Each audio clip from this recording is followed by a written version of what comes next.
안녕하십니까. 지금부터 김용민 브리핑 이완배 기자의 경제의 속살 주간 방송 종합편을 보내드립니다. 광고 듣고 시작하겠습니다.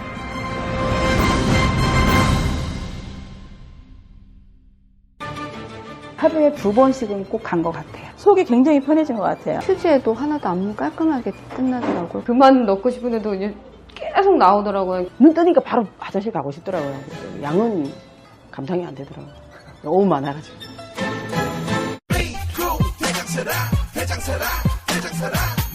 장실 굿모닝 화장실 바나 굿모닝 바나나 검색창에 미궁 대장사랑 스페이드 퀴즈입니다. 돌잔치, 채순잔치, 가게홍보, 체육대회, 창사기념일. 정답 기념품. 문제를 끝까지 들으셔야죠. 이럴 때 사용하는 판촉물이나 기념품, 답례품, 단체 선물 등을 취급하는 전문업체로서 국민을 위해 제대로 일하는 언론과 정당의 후원을 하는 판촉물 전문업체는 어디일까요? 정답 네피알. 네? 어디라고요? 네피알. 네, 정답입니다. 판촉물이나 단체 선물이 필요할 때 이왕이면 우리 편 회사 네피아를 찾아주세요. 인터넷 검색창에 네피아를 치시거나 032-519-4800으로 전화주시면 친절하게 상담해드립니다. 그런데 상품은 뭔가요? 네피아를 가서 고르세요. 3만 가지가 넘는 물품이 있어요. 오늘 녹음 끝나고 한 잔? 술 끊는다며. 새해가 되면 술 끊겠다는 결심들 많이 하시는데요. 네. 쓸데없는 짓 하지 마시고요. 네, 술 친구미 있잖아요. 아니 다들 술자리만 있으면 오라고 난리잖아. 술친금 들고 가야지. 술친금을 그렇게 퍼주니까 부르지. 술친금이 있어야 술자리가 오래 간단 말이야. 내 친구들이 전부 다 술친금 인정했어. 오빠도 한 잔 콜? 그렇다면 가지야. 네이버에 술친금을 검색하세요. 멀쩡합니다. 이제 월요일 방송분 함께 하시겠습니다.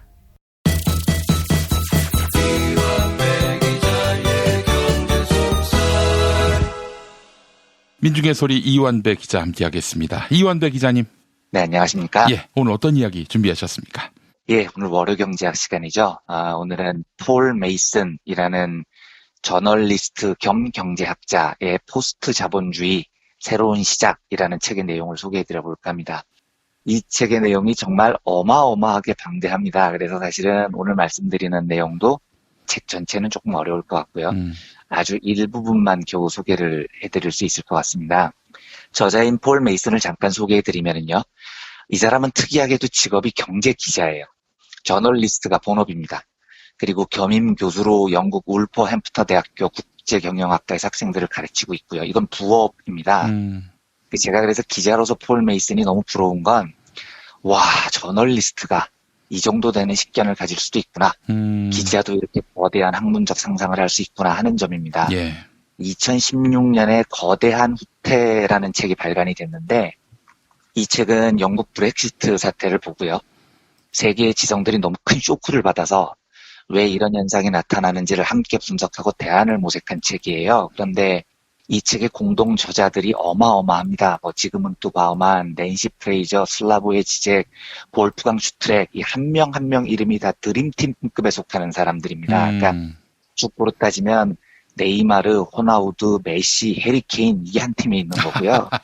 네, 우리나라에서 방송으로 따지면 유시민, 김용민, 김어준, 손석희, 김재동 이 정도 멤버들을 지금 한 팀에 몰아넣은 거예요. 아니, 김어준이 왜 들어갑니까? 편집할까요? 이상한 분이 제가 한번 실수로 넣었나요? 네. 그런데 이 드림팀에 정통학자가 아닌 기자가 한 명이 있는데 그 기자가 바로 오늘의 주인공 폴 메이슨입니다. 기자인 제가 보기에 정말 대단한 사람인 거죠. 폴 메이슨의 포스트 자본주의는 자본주의 이후를 상상하는 굉장히 거대한 학문적 그림인데요. 제가 이해한 중요한 한 대목만을 오늘 공유를 해볼까 합니다. 역사적으로 세상이 변하는 모습을 보면요. 조금 뻑뻑하게 움직이는데 라는 느낌이 들 때가 있어요. 그리고 그 뻑뻑한 느낌은 굉장히 거대한 변화를 유발합니다. 예를 들면 중세 봉건제 사회만 해도요. 봉건 영주가 자기 땅에서 대대손손 땅을 지배를 하고 살죠. 소작농들이나 농노들은 영주에게 종속이 돼서 대대손손 착취를 당하면서 삽니다. 그런데 이게 초반에는 뻑뻑하지 않아요. 그냥 수백 년 동안 아주 자연스럽게 이어져 옵니다. 심지어 영주들은 소장농들이 결혼을 할 때 초약권이라는 말도 안 되는 권한을 갖고 있었죠. 그래서 이제 민중들이 결혼을 할 때 신부와 첫날 밤을 영주가 보내는 겁니다. 그러니까 이 시대의 농민, 소장농들의 삶은 노예보다는 낫지만 사실상 대대로 영주한테 종속이 된 아주 비참한 삶을 살게 됩니다. 그런데도 그 사회가 전혀 뻑뻑하지 않게 유지가 됩니다.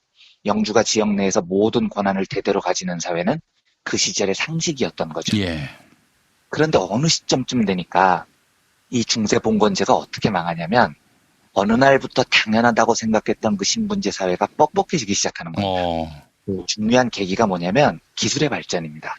공장이 들어섰기 때문이에요. 이러면 자본가 계급이 생기고요. 노동자 계급도 생깁니다. 이렇게 기술이 한번 확 발전을 해서 경제적인 영역에서 큰 변화가 시작되면 종전의 지배 시스템이 뻑뻑해지는 거죠. 기업이라는 건 노동자들을 모아서 일을 시켜야 굴러가는 체제죠. 예. 그래서 더 많은 노동자들이 득실될수록 기업에 유리합니다. 노동을 하겠다는 사람이 많아져야 임금을 줘도 싸게 줄 수 있으니까요. 그래서 새롭게 돈을 번 자본가들이 원하는 세상은 노동자들이 득실되는 세상입니다. 그러니까 이제 자본가들이 보기에 영주들은 나쁜 놈인 거죠. 영주들이 지배하던 농민들을 해방시켜주고 싶어 해요. 그래서 노동자를 쓰고 싶습니다. 반면에 기득권층이었던 중세 귀족들, 영주들은 당연히 농노들을 안 놓아주려고 하죠. 예. 여기서 충돌이 생기는 겁니다. 여기서 이렇게 뻑뻑하게 굴러가던 세상이 일순간에 꽝 하고 폭발을 합니다.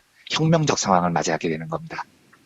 중세 봉건제를 무너뜨린 시민혁명은 결국 신분제를 철폐하라, 모든 시민들에게 투표권을 줘라, 직업 선택의 자유를 줘라 이런 거였는데요.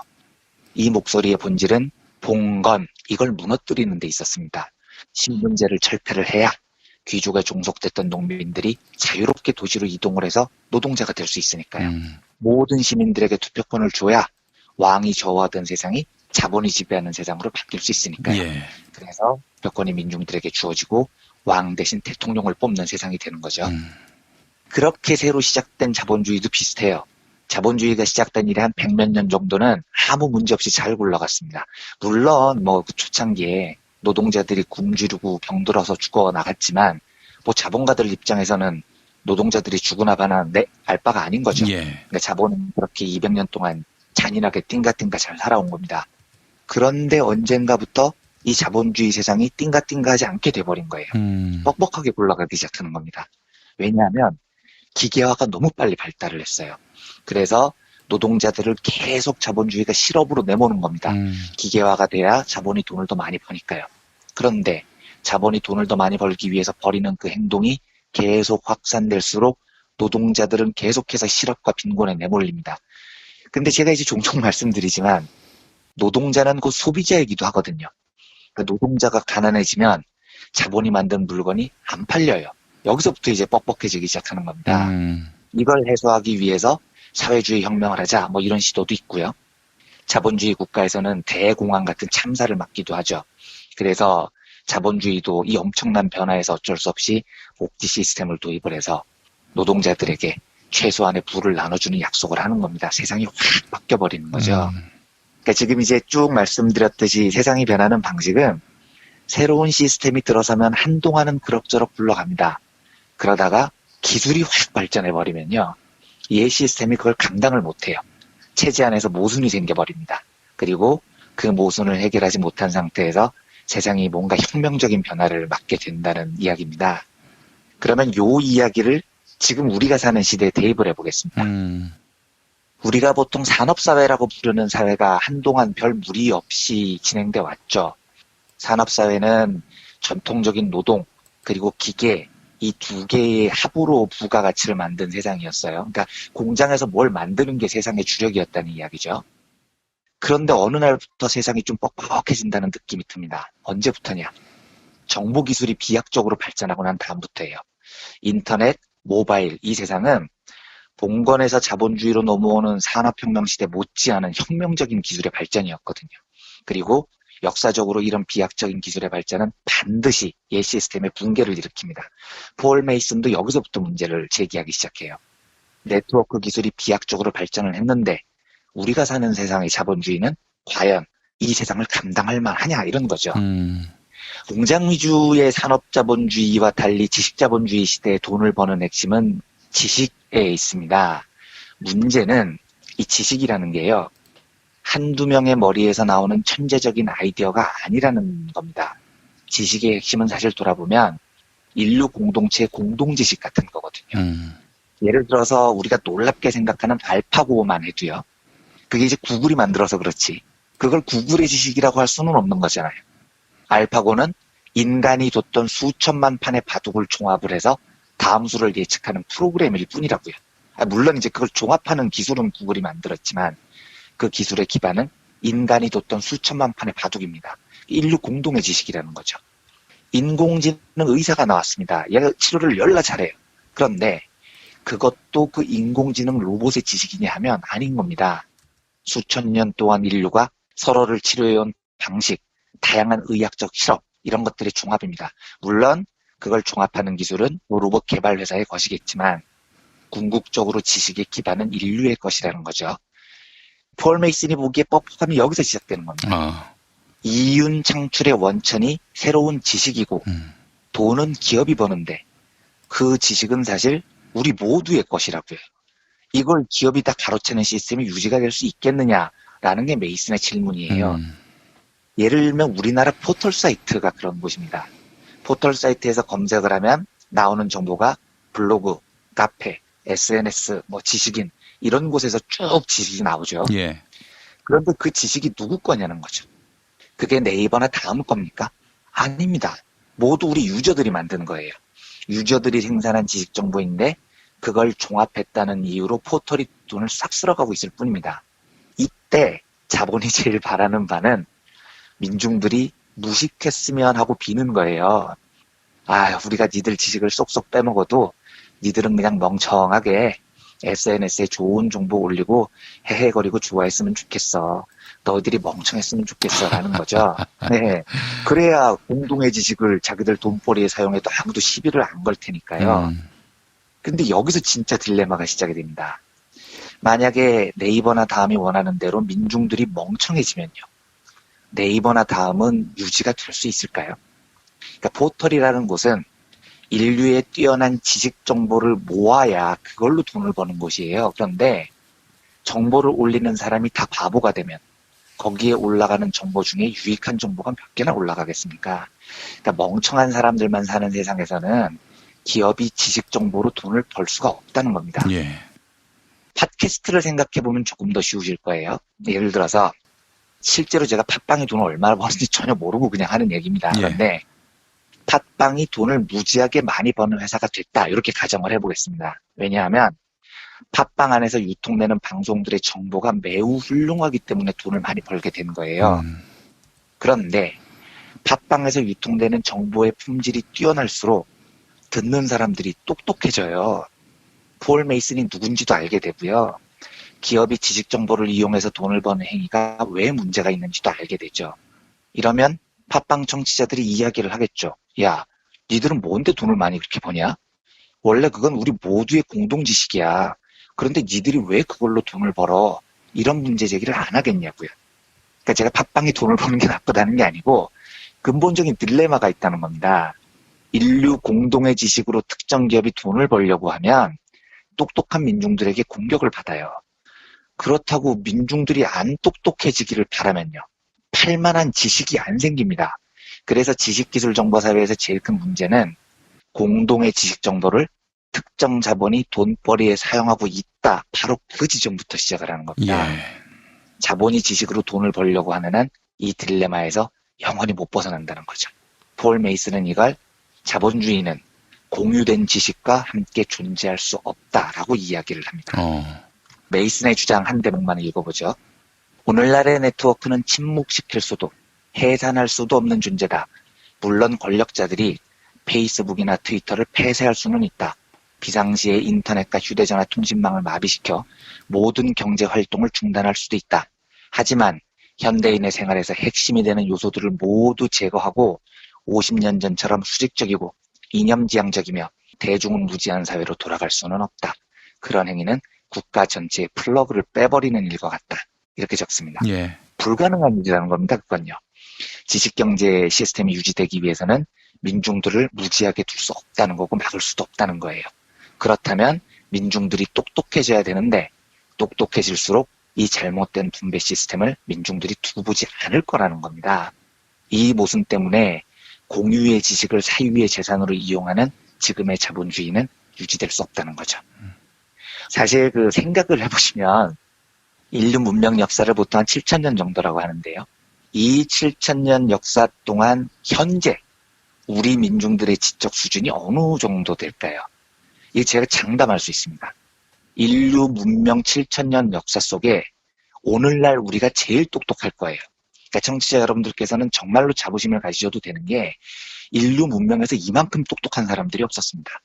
게다가 한국은 이런 정보 공유가 매우 뛰어난 사회죠. 이렇게 대중들의 높은 수준의 지식이 이뤄진 사회일수록요. 유통되는 정보의 수준도 굉장히 높습니다. 그래서 정보를 이용한 돈벌이도 잘 돼요. 그리고 그 돈벌이가 자본의 것이 아니라 우리 모두의 것이라는 의식이 확산될 가능성도 굉장히 높습니다. 예.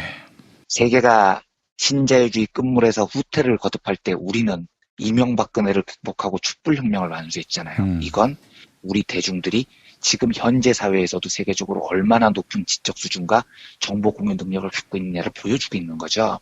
대한민국이 전 세계적으로 모순에 빠진 자본주의를 극복할 굉장히 좋은 토대들을 갖추고 있다. 이런 말씀을 드리고 싶은 겁니다. 예. 이 책 마지막에 보면 굉장히 재밌는 이야기가 하나 나오는데 이것만 말씀드리고 오늘 브리핑을 마무리하겠습니다. 1%를 해방시키자라는 제목의 소챕터인데요. 메이슨은 이제 우리가 새로운 세상을 만들면 지금까지 지식 정보를 지 것처럼 이용을 해서 부를 독점했던 1% 부자들에게는 어떤 일이 벌어질까? 이걸 물어봅니다. 네, 메이슨 대답이 이겁니다. 걔들은 지금보다 가난해진다. 하지만 그럼으로써 더 행복해진다. 부자로 살아간다는 것도 힘든 일이기 때문이다. 이렇게 적습니다. 그러니까 부자로 살기 되게 힘들다는 거예요. 메이슨 생각에. 예. 안 그럴 것 같죠? 부자로 살면 다 좋을 것 같습니다만 아닙니다. 그게 메이슨 생각으로 보면 되게 힘든 일이에요. 왜냐하면 지금 상위 1%의 사람들의 철학은 똑똑한 사람들이 성공한다라는 자유주의 철학을 기반으로 하고 있습니다. 그러니까 자기들이 성공한 이유가 뭐냐? 내가 잘났으니까 성공한 거야. 이렇게 생각을 해요. 그런데 그 철학이 유효하려면 자기가 끊임없이 남들보다 잘났다는 걸 입증을 해야 됩니다. 그런데 이게 얼마나 피곤한 일이겠어요. 실제로 그 사람들 그렇게 별로 안 뛰어나거든요. 그 사람들 대부분은 그냥 금수저를 물고 태어났고 우연히 겹쳤고 그랬던 거예요. 그런데 이 사람들은 내가 남들보다 뛰어나다라는 걸 끊임없이 입증을 해야 됩니다. 이 책에 나오는 예가 이런 건데 티셔츠에 자기가 나온 대학 이름 새기는 게 그런 거죠. 그러니까 하버드, 케임브리지, MIT 뭐 이런 애들이 대학 이름을 커다랗게 새겨놓은 티셔츠를 입고 다니잖아요. 메이슨이 보면 열난심하다는 거예요. 그 티셔츠가 의미하는 바는 나 되게 뛰어난 사람이에요. 나 부자가 될 자격 있어요. 이걸 입증하기 위해서라는 겁니다. 그런데 메이슨이 보기에 그런 행동은 나는 남들보다 특별하게 보이고 싶어서 환장하는 신자유주의의 노예일 뿐이에요 라고 떠들고 다니는 거랑 똑같다는 거죠. 예. 메이슨 그대로 읽으면 명문대 후드 티셔츠는 이 비속탄 세계에 입장했다는 표시일 뿐이다 이렇게 이야기를 합니다. 명문대 티셔츠는 이 비루한 세상 속에 편입됐다는 시그널이다. 그렇죠. 바로 그런 뜻입니다. 요거 한 대목만 읽어보겠습니다. 1% 세계의 내면에는 회의와 불안이 가득하다. 이렇게 격차가 심한 세계에 살면서 나는 특별해야 한다는 신화에 지배당하지만 실제로는 획일적인 삶, 모든 것을 잃을지도 모른다는 걱정에서 벗어나지 못하는 삶, 그것은 힘든 삶이다. 농담이 아니다. 하지만 좋은 소식이 있다. 우리 99%가 그들을 구원하러 오고 있다. 포스트 자본주의가 그들을 해방시킬 것이다. 이렇게 적습니다. 그러니까 1%에 속했다고 생각하는 사람들 머리로 잘 안 되는 머리로 글로벌 기업 운영할 만한 자격이 있다는 걸 보여주기 위해서 삶이 얼마나 힘들겠습니까? 그게 이제 우리가 해방시킬 수 있다는 겁니다.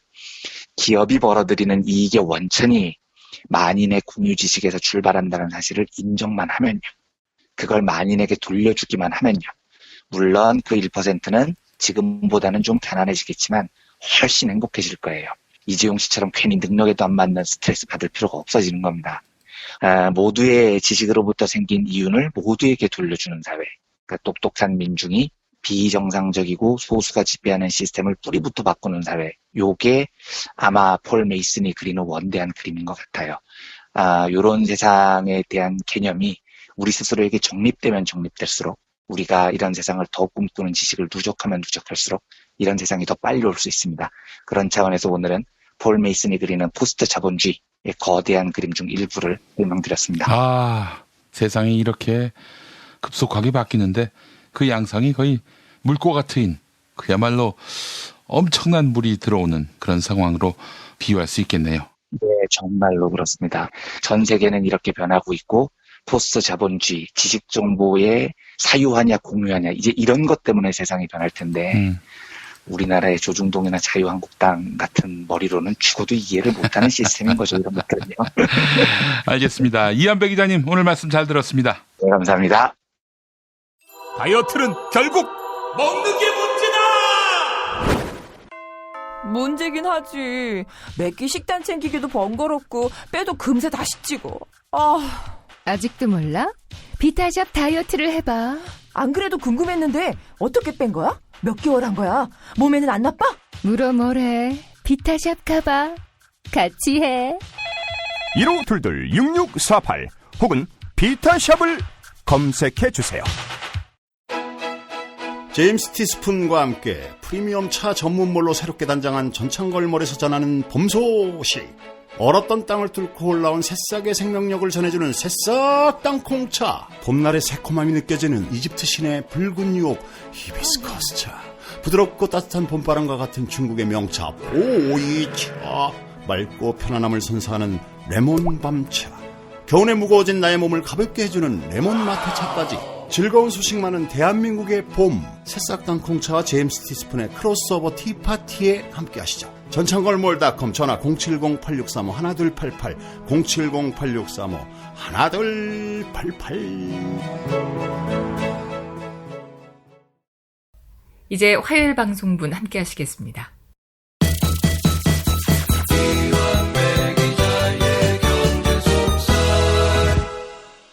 민중의 소리 이완배 기자 함께하겠습니다. 이완배 기자님. 네, 안녕하십니까. 예, 오늘 어떤 이야기 준비하셨습니까? 예, 오늘은 국세청이 이건희 삼성그룹 회장의 차명 계좌에 90%의 보유 과세를 부과한다라는 소식을 전해드리겠습니다. 그런데 이 소식을 이까지 들으신 분들은 느낌이 우와 90% 보유 과세 엄청난 세금이다 잘 됐네 이런 생각을 가지실 것 같은데 그건 미리 말씀드리지만 아닙니다. 국세청이 최선을 다한 건 맞는데요. 이건희 일가가 저지른 범죄에 대해서 전혀 제대로 단죄가 안 됐다는 소식입니다. 이 소식은요. 예.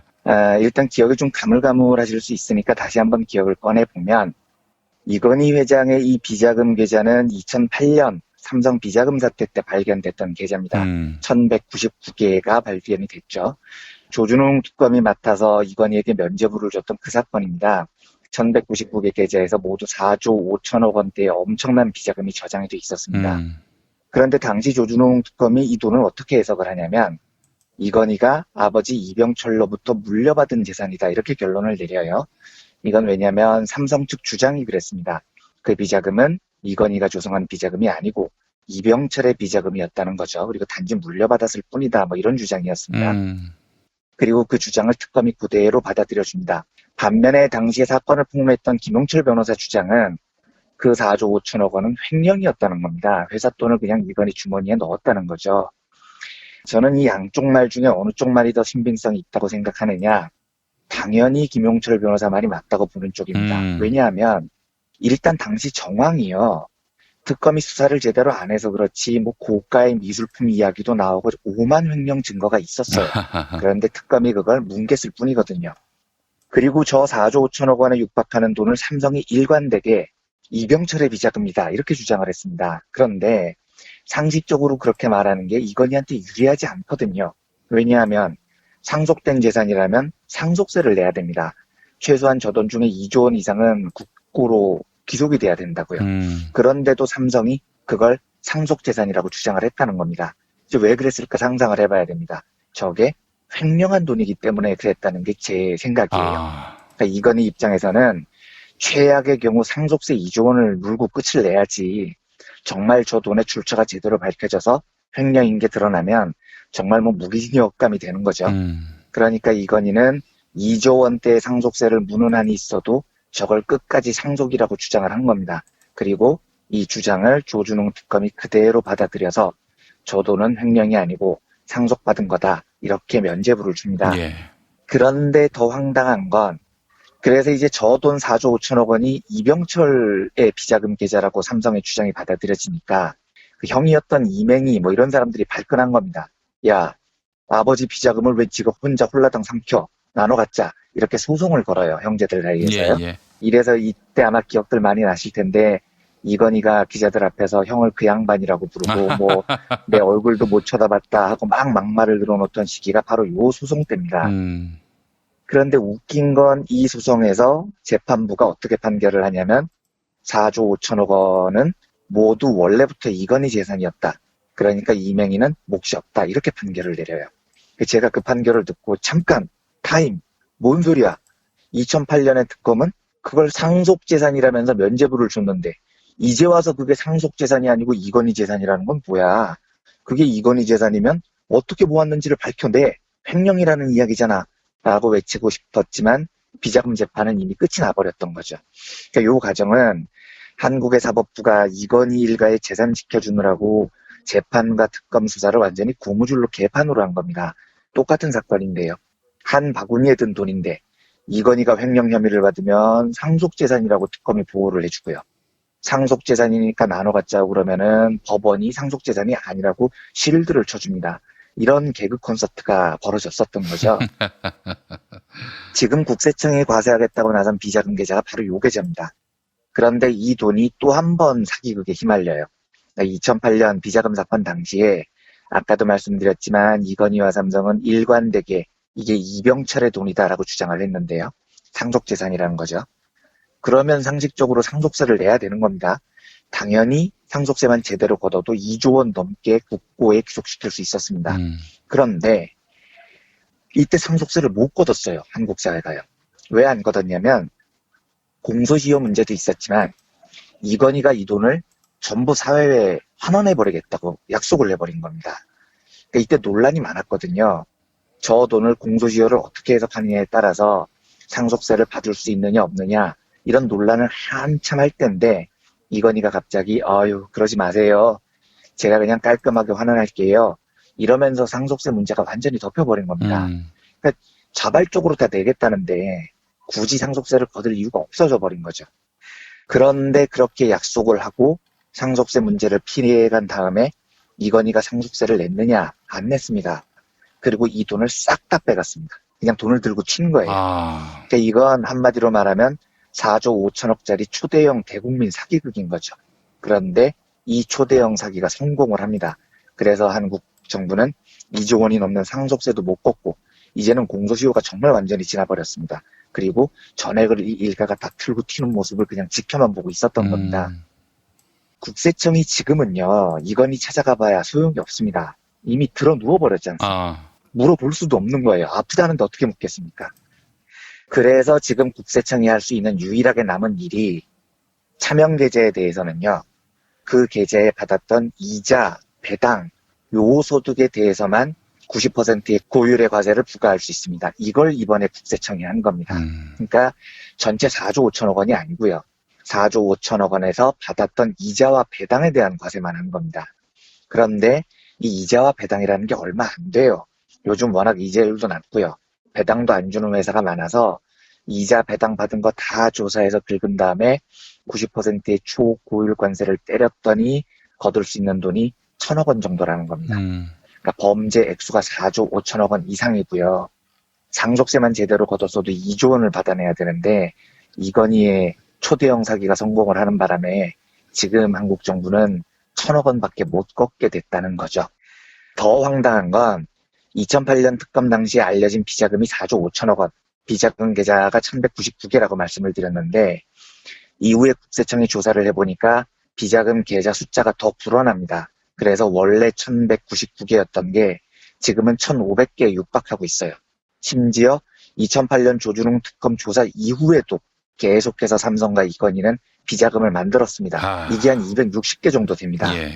그러면 이게 무슨 말이겠습니까? 얘들은요, 삼성 비자금 사건이라는 그 엄청난 일을 겪고도 계속 비자금을 챙겨왔다는 거예요. 왜 그랬을까요? 이건 제 추정입니다만 2008년 이후에 만든 비자금 계좌도 이병철 비자금 일리는 없잖아요. 이병철이 이미 죽은 지가 언젠데요. 이병철이 살아있지 않는 한요. 그러면 이 말은 이건희 아니면은 이재용 그 일가가 계속해서 비자금을 만들었다는 얘기고, 그 말은 다시 한 번 더 추정을 해보면 회사 돈을 지속적으로 횡령했을 가능성이 높다는 겁니다. 저는 정말 만약에 이런 꿈을 가끔 꾸는데 무소불위의 권력을 저한테 한 석 달만 준다면 이 석 달 동안 온 국가의 수사력을 다 동원해서 이재용의 비자금 계좌를 다 털어보고 싶어요. 2008년 비자금 사건으로 그 난리를 친 아버지 이건희가 이후에도 계속 비자금 계좌를 만들었는데 이재용은 안 만들었겠냐고요. 이게 제가 근거 없이 하는 추정이 아닙니다. 김용철 변호사의 삼성을 생각한다라는 책을 보면 이런 대목이 나옵니다. 읽어보겠습니다.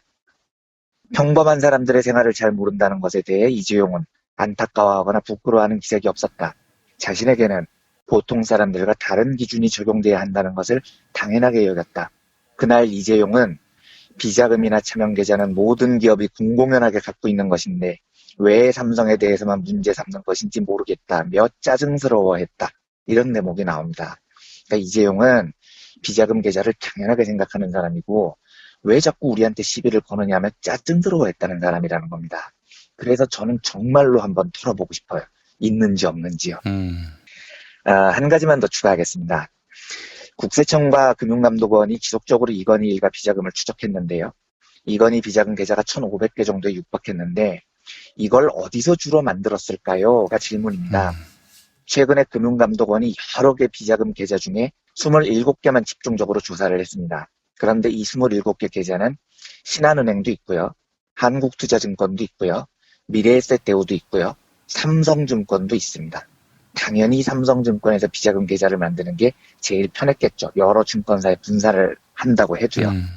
그런데 이 금감원이 27개 계좌를 조사를 했더니 미래에셋, 한국투자, 신한금융 나머지 3곳에서는 비자금 차명으로 있었던 그 계좌의 기록이 아직도 남아 있습니다. 그런데 삼성증권에 있는 비자금 계좌를 찾아봤더니 기록이 완벽하게 싸그리 싹 지워졌습니다. 완벽하게 백지가 돼버렸다는 겁니다. 그래서 금감원이 삼성증권 비자금 계좌에서는 아무것도 못 찾았습니다. 이게 지금 딱 27개만 조사를 해서 그런 거거든요. 그런데 제가 아까 그 2008년 특검이 찾아낸 계좌가 1199개라고 말씀을 드렸죠. 예. 이때 1199개 계좌 중에 삼성증권이 깔아놓은 비자금 계좌가 무려 918개였습니다. 대부분 비자금 계좌가 삼성증권에 몰려 있었다고요. 그러면 이 918개 계좌를 지금 찾아본다면 어떻게 되겠습니까? 제가 장담합니다. 전부 다 정보가 싸그리 없어졌을 겁니다. 그러니까 제가 이 소식을 듣고 얼마나 뚜껑이 열렸는지 모릅니다. 삼성은 이번 금감원 조사 하나만으로도요. 증권, 생명, 화재 이런 금융계를 싹 다 내려놔야 됩니다. 이런 자들은 금융을 절대 할 자격이 없는 사람들입니다. 증거인멸하는 인간들이 어떻게 금융 정보를 다룰 수 있겠어요? 그렇죠. 바로 그겁니다. 그런데 문제는 다른 제조업체들과 다르게요. 제조업은 범죄를 저지르거나 증거인멸을 하거나 그래서 망하잖아요. 그래도 이 회사는 공장이 있고요. 물건을 만들어 놓은 게 있고요. 그래서 망하더라도 이걸 팔면서 정리를 할 수 있어요. 손실이 나면 책임을 이렇게 분산할 수 있습니다. 그런데 금융회사는요. 고객 돈을 관리하는 곳입니다. 삼성증권, 삼성생명. 지금 니들이 관리하는 돈은 니들 돈이 아니라고요. 고객들 돈이라고요. 삼성자동차가 망하면 공장 팔고 빚 갚고 하면 되지만 삼성증권, 삼성생명이 망하면 고객 돈이 물려서 망하는 겁니다. 그래서 금융은 정말로 정직해야 돼요. 망하면 이건희 이재용이 망하는 게 아니고 고객들하고 함께 망하기 때문입니다. 그런데 그런 중차대한 고객의 돈을 관리하는 놈들이 회장 비자금 관리나 하고 앉아있어요. 회장 사금고 역할을 따까리처럼 하고 있습니다. 그리고 증거인멸이나 하고 있습니다. 저딴 새끼들이 이건희나 이재용이 필요하다면 고객이 맡긴 돈 들고 이건희 이재용한테 안 갖다 바치겠냐고요. 이런 새끼들은 금융을 하면 안 되는 겁니다. 예. 제가 과거에 그 금산분리라는 원칙이 있다고 말씀드렸죠. 그 원칙적으로는 한 그룹 안에 제조와 금융과 산업이 함께 계열사이면 안 되는 겁니다. 금융과 산업은 분리가 돼야 돼요. 왜냐하면 지금 같은 일을 막기 위해서인 겁니다. 제조와 금융이 한 그룹 안에 섞여 있으면 제조 계열사가 망할 때 오너가 야 금융 니네 돈 많잖아. 우리 제조 부실 계열사에 돈 좀 지원해. 이럴 가능성이 있거든요. 예. 근데 우리나라 기업들은 오너가 곧 법이니까요. 그리고 실제로 이런 일들이 굉장히 많았습니다. 그러니까 제조 계열사들끼리 그러는 건 물론 그것도 잘못이지만 그래도 그건 그럴 수 있다 쳐도요. 이런 일에 금융이 부도덕하게 말려들면 진짜 큰일 납니다. 고객 돈이 몰려 들어가기 때문입니다. 그래서 저는 요즘 카카오뱅크 이런 곳 출범을 보면서 이 금산분리 혹은 은산분리 이 규정이 너무 강해서 카카오뱅크 같은 곳들이 좀 보전을 하고 있거든요. 예.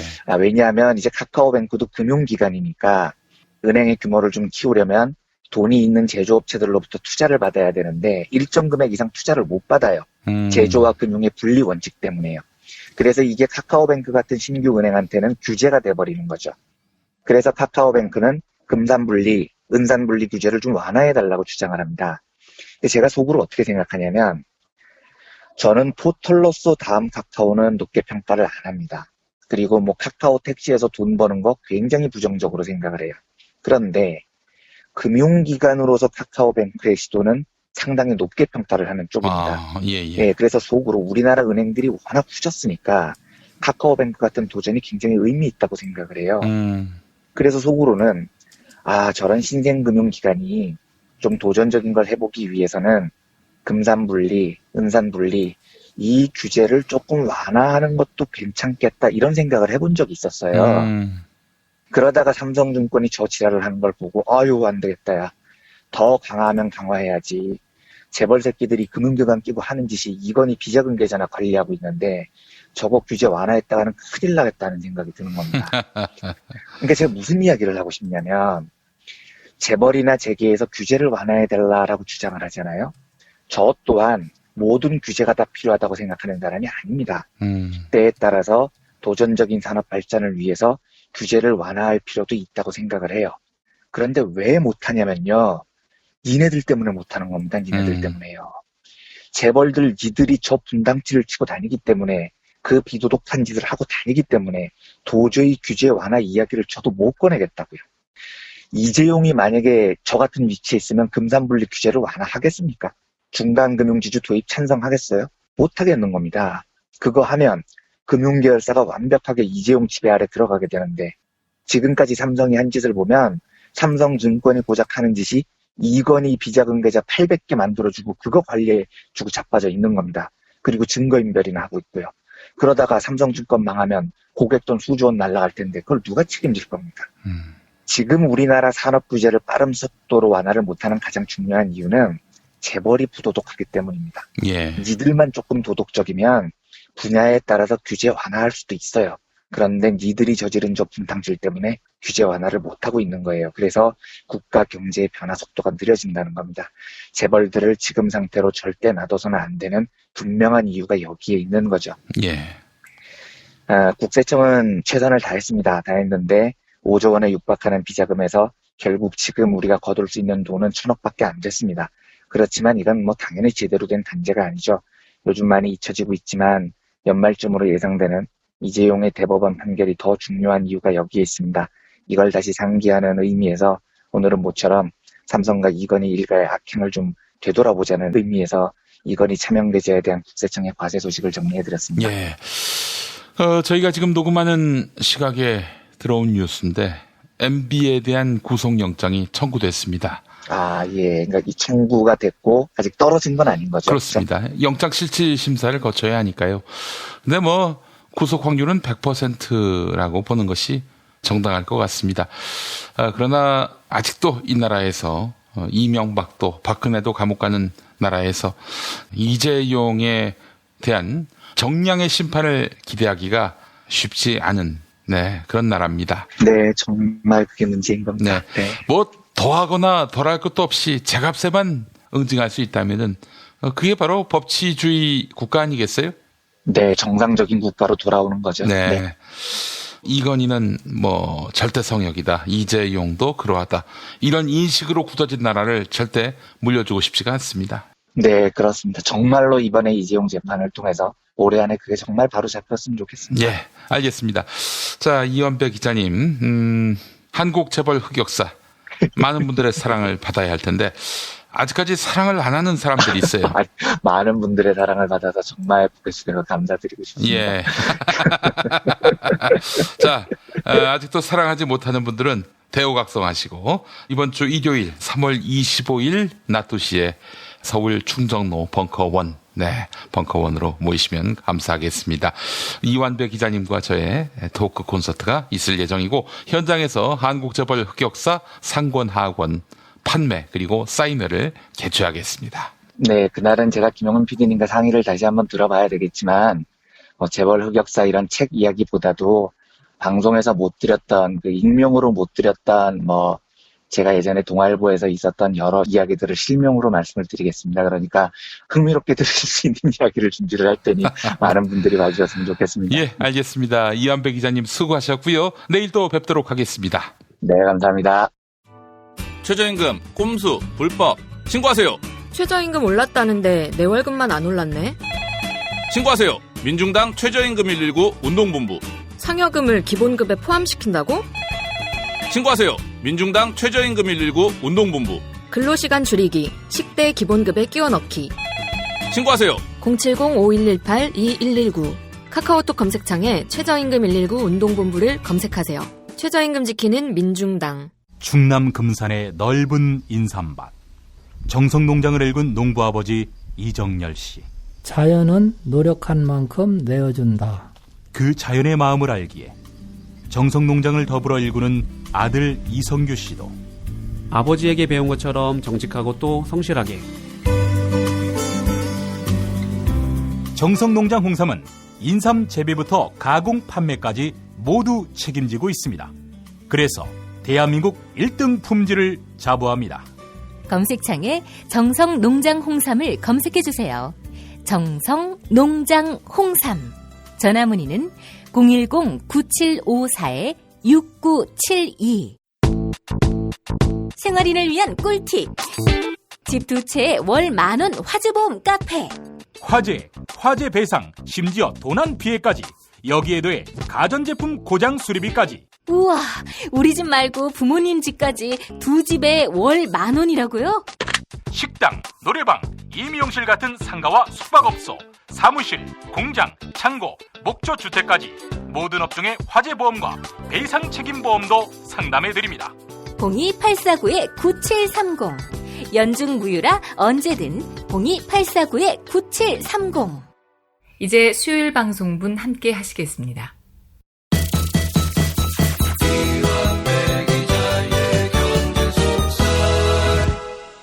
민중의 소리 이완배 기자 함께하겠습니다. 이완배 기자님. 네, 안녕하십니까. 네, 한국 재벌 흑역사 전체 순위, 예스24 전체 순위 12와 11위를 기록했었는데 두 계단 위로 올라갔어요. 8위하고 9위. 다들 청취자 여러분들께서 도와주신 덕분입니다. 고개를 푹 숙여서 감사드립니다. 아이고, 그렇게만 말씀하지 마시고 당연히 그 정도 순위는 될 줄 알았다. 이렇게 말씀하시는 정말 게. 몰랐습니다. 정말로 몰랐습니다. 에이. 진짜로 몰랐습니다. 그럼 제가 이 진심으로 말씀드리는 건데 제가 과거에 혼자서 이제 글을 쓰고 살려고 생각을 하고 있었을 때 제 꿈이 종합 10위가 아니고 종합 100위 안에 한번 들어보는 거였습니다. 정말로 상상을 못했던 일이 지금 기적처럼 벌어지고 있습니다. 아이고, 그렇게 말씀하시니까 할 말이 없잖아요, 제가. 제가 봤을 때 말이죠. 한국 재벌 흑역사. 더 이상 찍지 못하게 하기 위해서 삼성, 현대, 롯데, SK가 이 책을 집중 사재기하고 있다. 그런 느낌도 좀 받고 있어요. 네, 그렇게 사재기 한다고 못 찍어내겠습니다, 저희가. 찍다 찍다 못해서 못 찍게 하려고 그런 거 아닌가 하는 생각도 들고요. 그러면 저희는 못 찍게 할 때까지 돈을 퍼부으면 그거보다도 더 찍겠습니다. 알겠습니다. 저희만 좋은 거죠, 뭐. 글쎄 말입니다. 졸라 땡큐가 되겠죠. 네. 예. 자, 이번 주 일요일 3월 25일 일요일 낮 2시에 벙커원에서 우리 이완배 기자와 함께하는 북콘서트. 여러분 많은 참여 부탁드리겠습니다. 예. 자, 이완배 기자님 오늘 어떤 이야기 준비하셨습니까? 예, 오늘은 제일모직 삼성물산 합병과 관련해서 19일에 SBS가 단독 보도했던 에버랜드 땅값에 대한 보도를 해석해 보려고 합니다. 이거 정말 충격적이었습니다. 네, 그렇죠. 그래서 저희 김용민 브리핑 2부에서도 상세하게 다뤄주셨고요. 저는 사실 SBS 보도는 못 보고요. 예. 브리핑을 듣고 SBS 보도가 있었다는 사실을 알았습니다. 그래서 기사 검색을 통해서 다시 찾아봤는데요. 예. 경제기자 입장에서 말씀을 드리면 정말 100점 만점짜리 보도였습니다. 아주 훌륭합니다. 예. 그런데 이 훌륭한 보도를 포털 같은 곳에서 찾아보려니까 잘 안 찾아지더라고요. 그리고 보통 이 정도 훌륭한 보도면 다른 언론에서 좀 받았을 만도 한데 거의 안 받았습니다. 제 개인적인 소회를 말씀드리면 이 보도를 접하면서 부럽기도 했고요.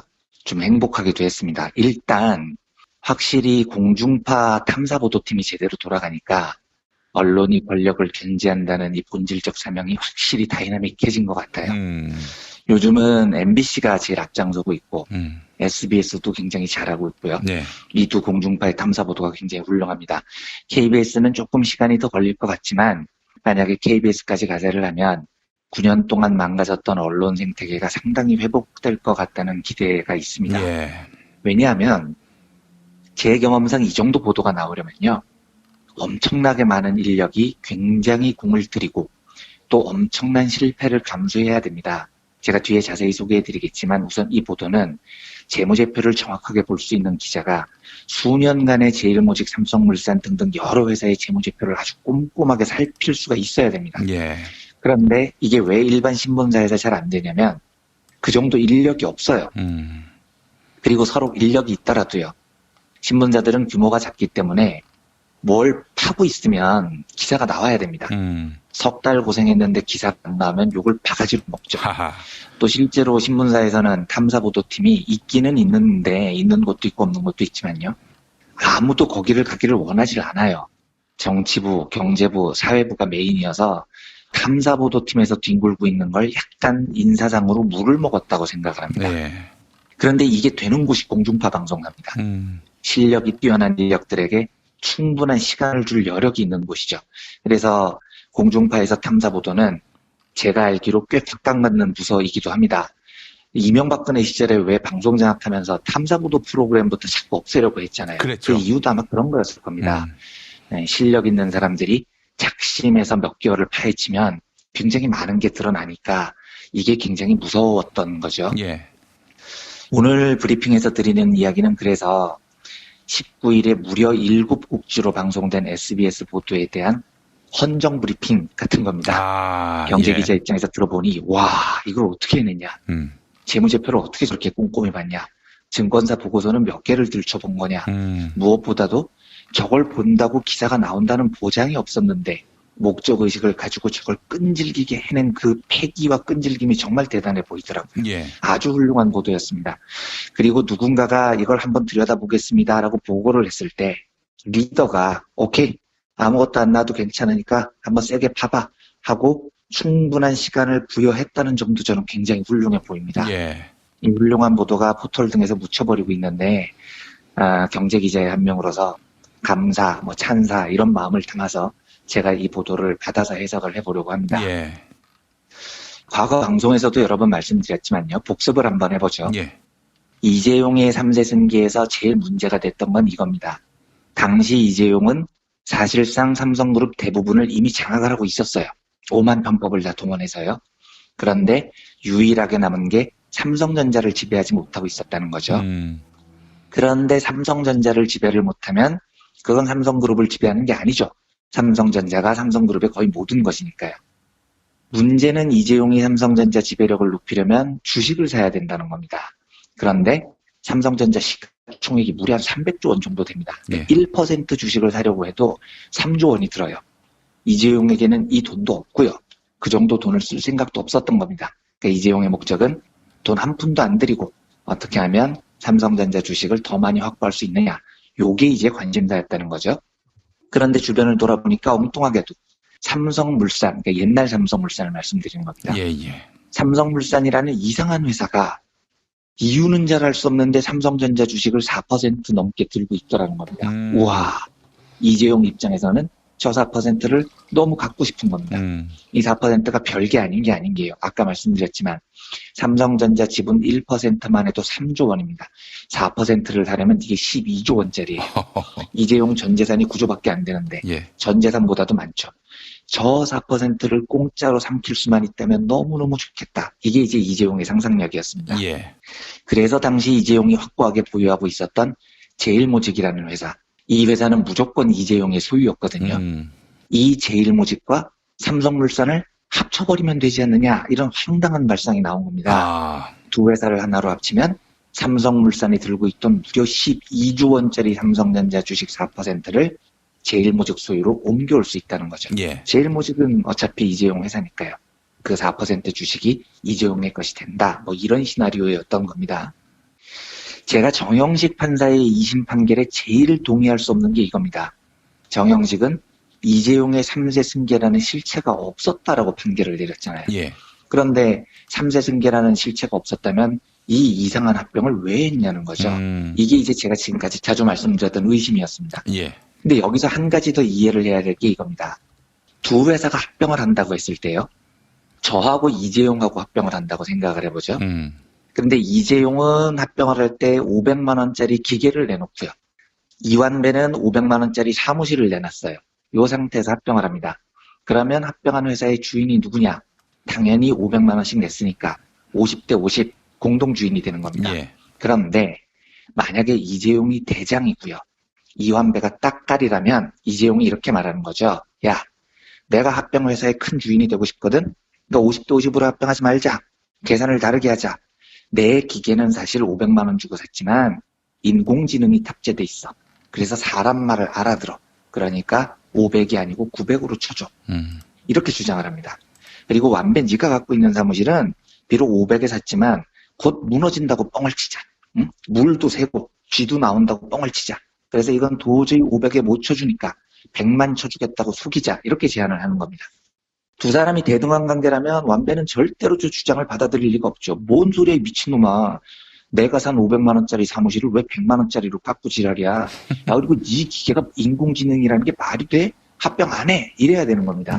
그런데 완배는 이재용의 딱깔이에요. 그러니까 그렇게 하셔야죠. 제 사무실은 500에 샀지만 100으로 깎고요. 재용님 기계는 500에 샀지만 900에 쳐드릴게요. 요렇게 하고 합병을 했습니다. 이렇게 합병을 하면 합병회사의 주인이 50대 50이 아니고요. 이재용이 90, 이완배가 10 이렇게 되는 거죠. 이재용한테 훨씬 유리한 합병이 됩니다. 지금까지 알려졌던 건 뭐냐면요. 이 작업을 하기 위해서 이완배의 사무실이 엄청 후졌다. 쥐도 나오고 물도 샌다. 그래서 500이 아니라 100으로 깎아야 된다. 요까지가 알려졌던 거예요. 그래서 실제로 삼성은 어떻게 하냐면 삼성물산 가치를 계속해서 깎았습니다. 그 결과 합병이 제일모직은 3, 삼성물산은 1, 3대 1로 합병이 됐던 거죠. 그러니까 원래 이재용이 제일모직 갖고 있었던 제일모직 지분이 24%였는데 3대 1로 합병을 하면서 이재용 지분이 18% 정도로 떨어집니다. 굉장히 작게 떨어뜨린 거예요. 그래서 18%의 대주주로 지금 남아있는 겁니다. 그런데 만약에 두 회사가 1대1로 합병을 했다면 어떻게 되느냐면요. 제일모직 1, 삼성물산 1 이렇게 합병을 했다면 그러니까 제가 아까 말씀드렸던 이재용 기계는 500, 이완배 사무실은 500 이렇게 상식적으로 합병을 했다면 지금 이재용의 지분은 12%밖에 안 돼야 됩니다. 이 정도면 지배주주라고 말하기 뻘쭘해지는 거죠. 그렇죠. 그리고 실제로 엘리언 매니지먼트가 시비를 걸었던 건 3대1도 아니고 1대1도 아니다. 재산을 갖고 있는 재산을 까봐라 얼마나 갖고 있는지. 까봤더니 실제로 재산 보유액은 거꾸로 제일모직이 1, 삼성물산이 3이었다는 겁니다. 그래서 1대3으로 합병을 했다면 이재용의 지금 지분은 18%도 아니고 12%도 아니고 훨씬 떨어진 6%로 떨어집니다. 그러니까 제대로 합병을 했다면 지금 이재용은 6% 주주밖에 안 됐을 텐데 이걸 저쪽에 기계는 높이 쳐주고 이쪽에 사무실은 낮게 깎아가지고 지금 이재용이 18%나 되는 주주로 만들어줬다는 이야기죠.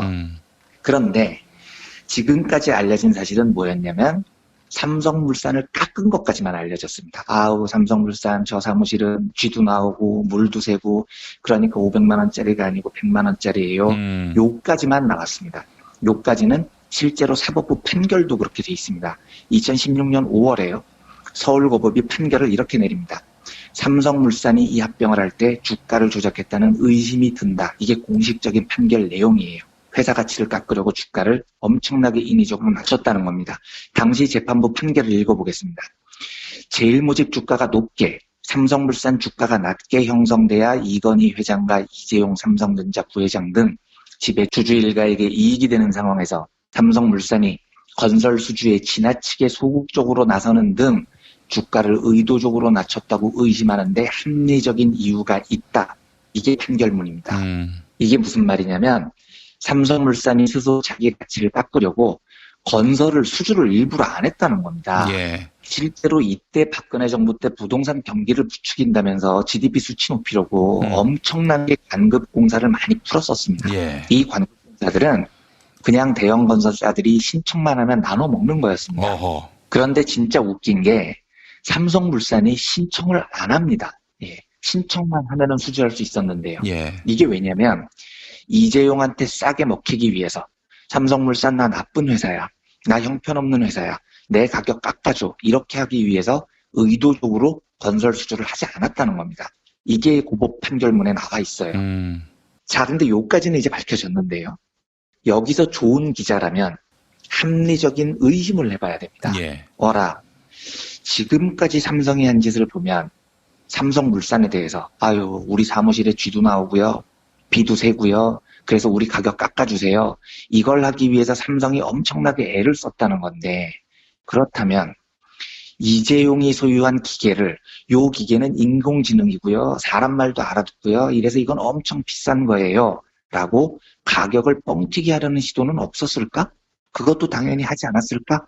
이 의심을 해봐야 되는 겁니다. 근데 저도 이 의심을 못 해봤어요. 그런데 SBS 탐사보도팀이 이 의심을 한 거죠.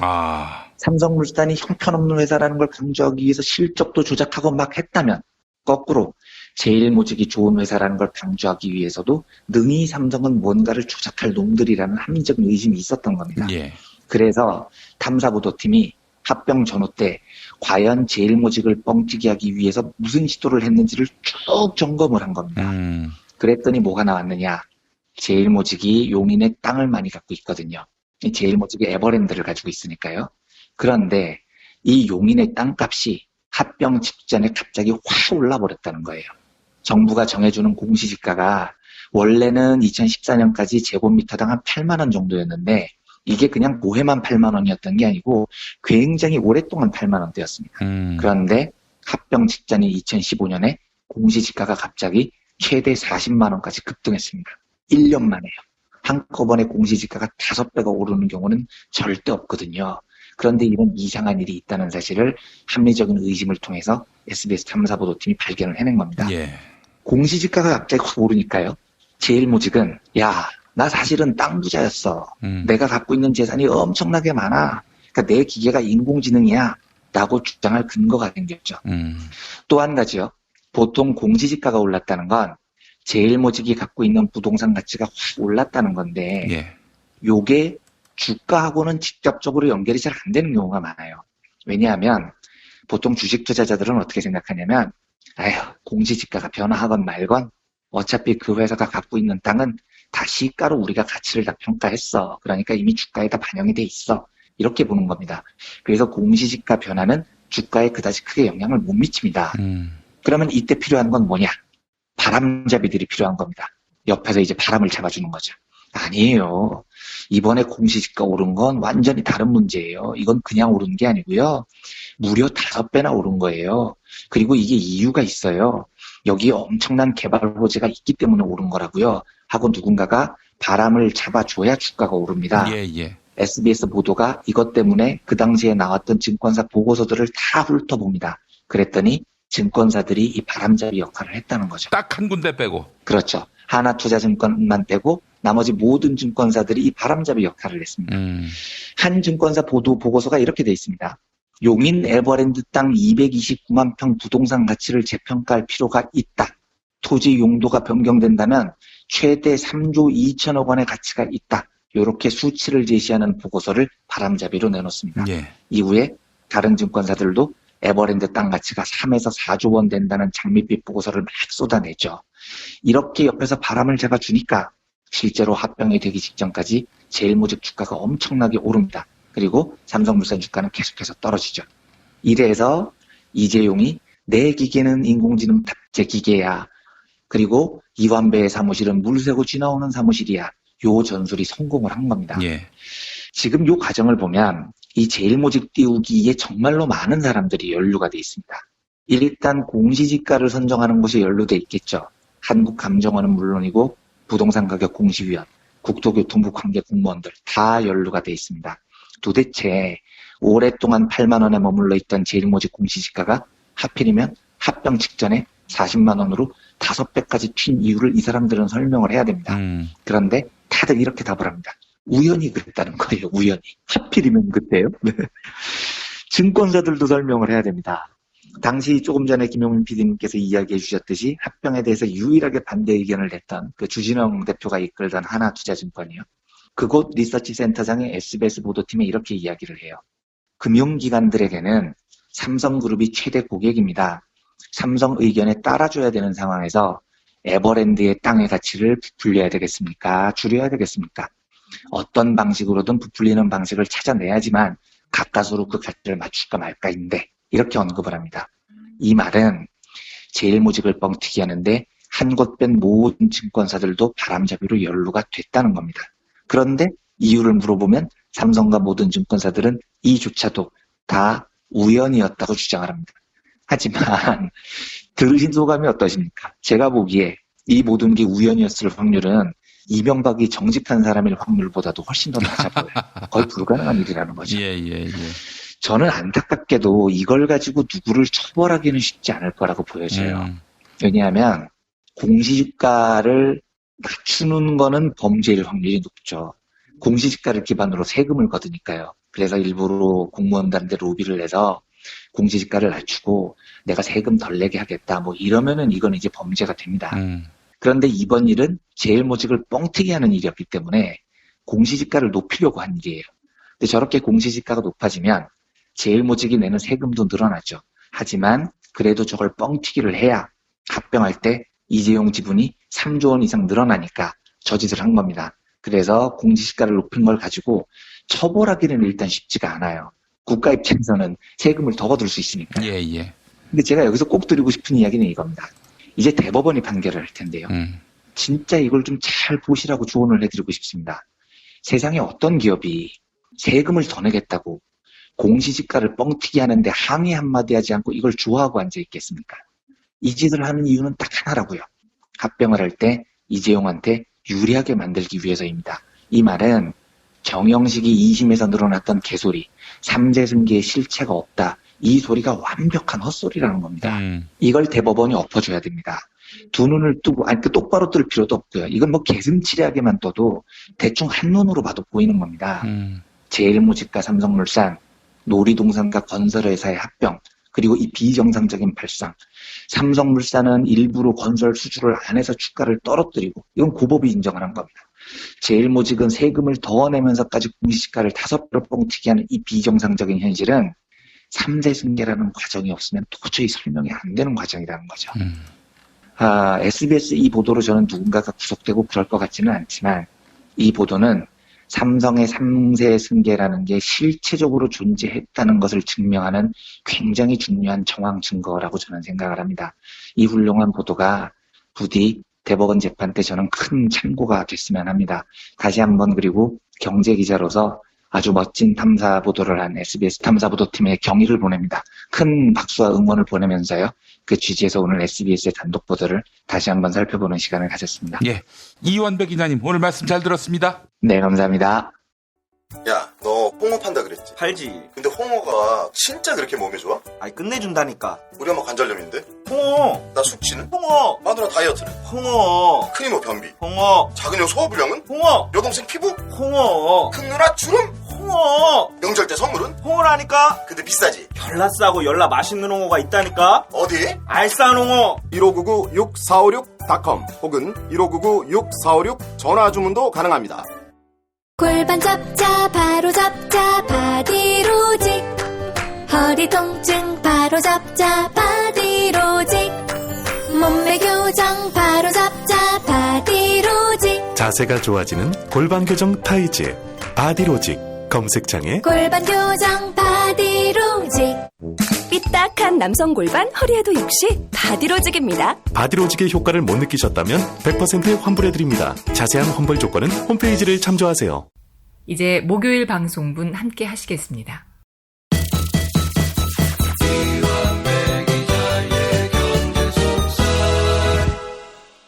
민중의 소리 이완배 기자 함께하겠습니다. 이완배 기자님. 네, 안녕하십니까. 예, 자, 오늘 어떤 소식 준비하셨습니까? 예, 오늘은 당연히 토지공개념에 대한 이야기를 다뤄야 하는 날인데요. 청와대가 발표한 헌법 개정안에 토지공개념이 명시돼 있다는 소식이 있었으니까요. 근데 저는 이 소식을 들으면서 가슴이 정말 쿵쾅쿵쾅 뛰었습니다. 네, 살다 보니까 마침내 이런 날이 오는구나. 제가 정부 정책을 보면서 이렇게 심장이 뛰었던 적도 별로 없었던 것 같아요. 정말 중요한 뉴스입니다. 그런데 제가 청취자 여러분들께 고개 숙여서 양해를 구해야 하는 게, 제가 오늘 하루 종일 지방에서 일을 보는 바람에 이 중요한 주제에 대해서 원고를 작성할 시간이 없었어요. 그래서 정말 죄송하지만 이 심장 뛰는 뉴스를 용서해 주신다면 내일로 하루 미뤘으면 합니다. 이 중요한 뉴스를 원고를 쓰지 않고 말로 하기가 감당이 잘 안 되더라고요. 그래서 하루 정도 시간을 주시면 내일 다시 여유를 갖고 이 뉴스가 왜 저를 이렇게 심장 뛰게 만들었는지 좀 차분히 말씀을 드리도록 하겠습니다. 네. 오늘은 대신 제가 미리 준비했던 좀 특이한 주제를 소개해 드릴까 합니다. 최근에 그 페이스북 주가가 폭락을 했는데요. 이게 왜 벌어진 일이고, 이 일을 계기로 한국 언론이 음모론이라는 주제를 어떻게 다뤄야 하는지에 대한 제 의견도 좀 조심스럽게 말씀을 드려볼까 합니다. 예. 이 주제를 말씀드리는 이유는 월요일째 저희 브리핑에서 정상근 기자께서 미투에 대한 보도 방향에 대해서 브리핑을 해주셨잖아요. 예. 근데 저는 그 의견에 동의하고 안 하고를 떠나서 저는 참 그 정상근 기자께서 좋은 기자구나 하는 생각이 들었어요. 그러니까 저런 고민을 하고 있고 저걸 정립하려고 노력하고 있다는 자체가 굉장히 멋지더라고요. 예. 기자들이라는 게 원래 눈앞에 보이면 덥석 물어서 조회수 늘리는 게 본령 같은 건데, 그렇게 덥석 물고 보도하는 게 아니라 기자로서 어떤 기준으로 보도해야 되는가부터 고민을 하는 모습이, 그게 좋은 기자입니다. 그래서 저도 그 의견의 동의 여부를 떠나서요, 정상근 기자의 브리핑을 듣고 그 고민을 참 많이 배웠습니다. 그리고 스스로를 생각하게 되는 굉장히 감사한 계기였어요. 좋은 브리핑을 들려주신 정상근 기자님께 감사의 마음을 담아서 음모론에 대한 한국 언론의 고민, 그리고 저의 고민도 조심스럽게 이야기를 해볼까 합니다. 예. 이 소식의 발단은 페이스북의 주가가 19일에 대폭락을 했습니다. 이날 하루 주가가 7% 가까이 떨어졌고요. 이건 최근 4년 사이에 제일 많이 떨어진 겁니다. 이날 하루만 페이스북 시가총액이 367억 달러, 우리로 치면 한 39조 원이 날아갔습니다. 그러니까 우리나라 1년 예산의 10분의 1이 하루 만에 사라져버린 겁니다. 마크 저커버그 개인으로도 이날 하루 주가가 폭락해서 한 5조 원 정도를 날렸습니다. 그러니까 최태원, 정의선이 가진 재산을 하루 만에 날려버린 거죠. 근데 이게 왜 이런 일이 벌어졌냐면, 지금 페이스북이 개인정보 유출 사건에 휘말려 있습니다. 과거에 영국의 한 교수가 2014년에요. 페이스북에 와서 요청을 해요.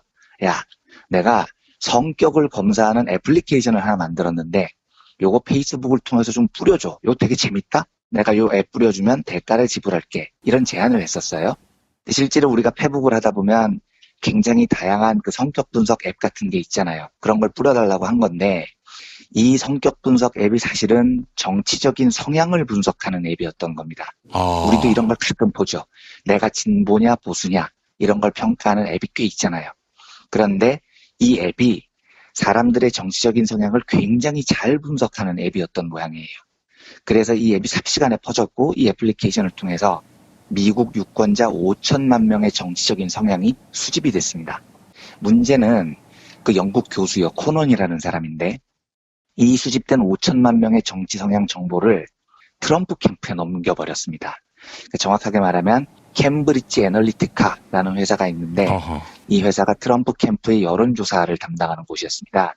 그런데 이 캠브리지 애널리티카라는 여론조사 기관은 이 5천만 명의 성향 정보를 받아서 이걸 바탕으로 맞춤형 선거운동을 합니다. 그러니까 유권자한테 유세 문자 하나를 보내도 그냥 트럼프 찍어주세요 이렇게 보내는 게 아니고 페북을 통해서 확보한 정치 성향, 그 정보를 바탕으로 그 사람이 제일 관심을 갖고 있던 분야의 광고를 내보낸 겁니다. 이게 굉장히 효과적일 수밖에 없는 게요. 선거라는 게 승패는 어차피 부동층에서 나게 돼 있습니다. 그런데 이 부동층이라는 사람이 애매해요. 그러니까 정치적 성향이 뚜렷한 사람들은 뭐에 관심이 있는지에 대한 주장도 굉장히 뚜렷하게 드러나죠. 그런데 중도층은 관심도 되게 다양하고 어디를 공략해야 될지도 굉장히 애매합니다. 그러니까 이걸 지난번 대선 때, 우리나라 대선 때요. 민주당 후보 경선 때를 생각해 보시면 쉽게 이해가 되실 겁니다. 당시 문재인 후보를 확고하게 지지하는 층, 안희정 후보를 확고하게 지지하는 층, 이재명 후보를 확고하게 지지하는 층, 이 확고한 지지층은 사실 어찌됐건 지지 후보를 찍는 사람들입니다. 그런데 민주당 경선에 참가했던 사람들 중에 이런 사람들도 있는 거예요. 아무나 돼도 좋아. 아무나 돼도 누가 후보가 돼도 나는 대선 때 이번에 뽑힌 민주당 후보를 찍을 거야. 셋 중 아무나 돼도 상관없어. 이런 사람들도 꽤 있었을 겁니다. 그러면 이런 사람들에게는 어떻게 선거운동을 해야 됩니까? 이 사람들이 정말로 관심 있는 분야를 만약에 알고 있다면 이건 완전히 패 한 장 더 들고 도박을 하는 거죠. 선거운동이 훨씬 유리해지는 겁니다. 똑같은 부동층 두 사람인데 A라는 사람은 애가 셋이어서 육아에 대한 고민이 많아요. B라는 사람은 경기도에서 매일 서울까지 출퇴근하는데 이런 데 관심이 있습니다. 그런데 이 두 사람에게 문자를 보내는데 내가 후보가 되면 반드시 정권 교체하겠습니다. 이런 평이한 문자를 보내는 게 유리할까요? 아니면 A라는 사람한테는 무상육아 공약을 집중적으로 문자를 보내고 B라는 사람한테는 광역교통체계 원활화에 대한 공약 문자를 집중적으로 보내는 겁니다. 당연히 D 후자가 훨씬 더 유리하죠. 트럼프가 이걸 한 거예요. 그러니까 실제로 선거가 끝난 뒤에 여러 분석 기사들을 보면 대세론을 이루고 있었던 힐러리가 패한 이유가 이 맞춤형 선거운동 분야에서 참패했다는 분석이 많았습니다. 그러니까 트럼프가 유권자한테 보낸 문자를 분석해보면 진짜 귀신같이 유권자의 관심사에 대해서 쏙쏙 뽑아서 보냈다는 거거든요. 대선 전까지만 해도 캠브리지 애널리티카라는 여론조사 기관은 좀 작고 영향력도 별로 없던 곳이었어요. 그런데 트럼프가 여기를 선택하니까 사람들이 의아해했다고요. 야, 돈이 진짜 없구나. 저렇게 작은 곳을 선택하는 걸 보니 이런 이야기가 있었습니다. 그런데 막상 선거를 트럼프가 이기고 나니까 우와, 저 캠브리지 애널리티카라는 작은 회사가 기적을 일궜다. 쟤네들이 역사를 만들었다. 이런 평가가 있었다고요. 그런데 이제 이번에 그 페이스북 사건을 통해서 밝혀진 건 캠브리지 애널리티카가 기적을 만들어낸 게 아니고요. 불법적으로 훔친 유권자 개인정보를 이용해서 맞춤형 광고를 보냈다는 겁니다. 그래서 지금 이것 때문에 미국이 난리가 났어요. 미국 의회가 강공 드라이브를 시작했습니다. 페북을 통해서 수집된 유권자의 정치 정보가 트럼프의 선거운동에 사용됐다면 이건 어마무시한 반칙인 거죠. 미국에서는 이런 문제를 굉장히 심각하게 다룹니다. 그래서 잘못하면 저커버그가 사임할 수도 있다는 이야기까지 나오고요. 뭐 이건 찌라시 수준의 얘기지만 페북이 폐쇄될 수도 있다 이런 소문까지 나돌고 있습니다. 그래요? 네, 이것 때문에 지금 페북 주가가 폭락을 했고요. 그 여파로 19일 미국 증시도 폭락을 했고요. 그 여파로 전 세계 증시도 그날 폭락을 했고요. 뭐 이런 스토리입니다. 그런데 이제 이게 오늘 제가 말씀드리려는 이야기의 주제는 아니에요. 오늘의 주제는 도대체 이 문제가 어떻게 불거졌느냐입니다. 페이스북 사건은 지난주에 미국의 뉴욕타임즈, 영국의 가디언 이 두 일간지에서 동시에 폭로가 됐습니다. 캠브리지 애널리티카라는 그 여론조사 기관에서 일하던 옛 직원이 내부 폭로자가 돼서 이 사실을 이 두 일간지에 동시에 제보를 한 겁니다. 그래서 가디언과 뉴욕타임즈가 이 사건을 사상 최악의 데이터 스캔들이라고 규정을 하고 엄청난 크기로 보도를 했죠. 그런데 왜 이 내부 폭로자가 뉴욕타임즈와 가디언을 선택했느냐? 이게 제가 오늘 말씀드리려는 이야기의 주제입니다. 물론 간단히 생각하면 뉴욕타임즈는 미국을 대표하는 진보 언론이고요. 가디언은 영국을 대표하는 진보 언론입니다. 그러니까 내부 폭로자가 영미를 대표하는 이 두 언론을 골라서 폭로를 했다. 뭐 이렇게 간단히 생각을 할 수도 있죠. 그런데 이 문제를 조금 더 이야기하기 전에 한 가지만 더 살펴보겠습니다. 올해 1월에요. 뉴욕타임즈가 또 다른 대형 특종을 하나 터뜨린 게 있습니다. 이 특종 내용이 뭐냐면 페이스북이나 트위터 이런 SNS를 이용해서 여론을 조작하는 회사를 적발했다는 거예요. 이 회사 이름이 데부미라는 이름의 유령 회사 같은 겁니다. 지금 우리나라로 치면 이제 포털에서 댓글을 조작을 하는 실체가 있다. 이런 의심이 지금 곳곳에서 나오고 있잖아요. 그런데 이게 미국에서는 실제로 있었다는 겁니다. SNS를 조작했다는 유령 회사를 뉴욕타임즈가 취재를 통해서 잡아냈습니다. 이 데붐이라는 회사가 하는 일은 기본적으로 돈을 내는 고객에게요. 트위터 팔로워를 높여주기도 하고요. 리트윗을 몰아주기도 합니다. 그러니까 리트윗, 팔로워 이걸 조작을 했다는 거죠. 데붐이가 자동으로 생성을 해서 관리하거나 조종할 수 있는 계정이 무려 350만 개라고 하더라고요. 그리고 데붐이가 한번 가짜 계정을 타닥타닥 돌리면 트위터 팔로워 수를 2억 명까지 늘린답니다. 그러니까 이 회사가 마음만 먹으면 SNS에서 얼마든지 여론을 조작할 수 있었다는 거죠.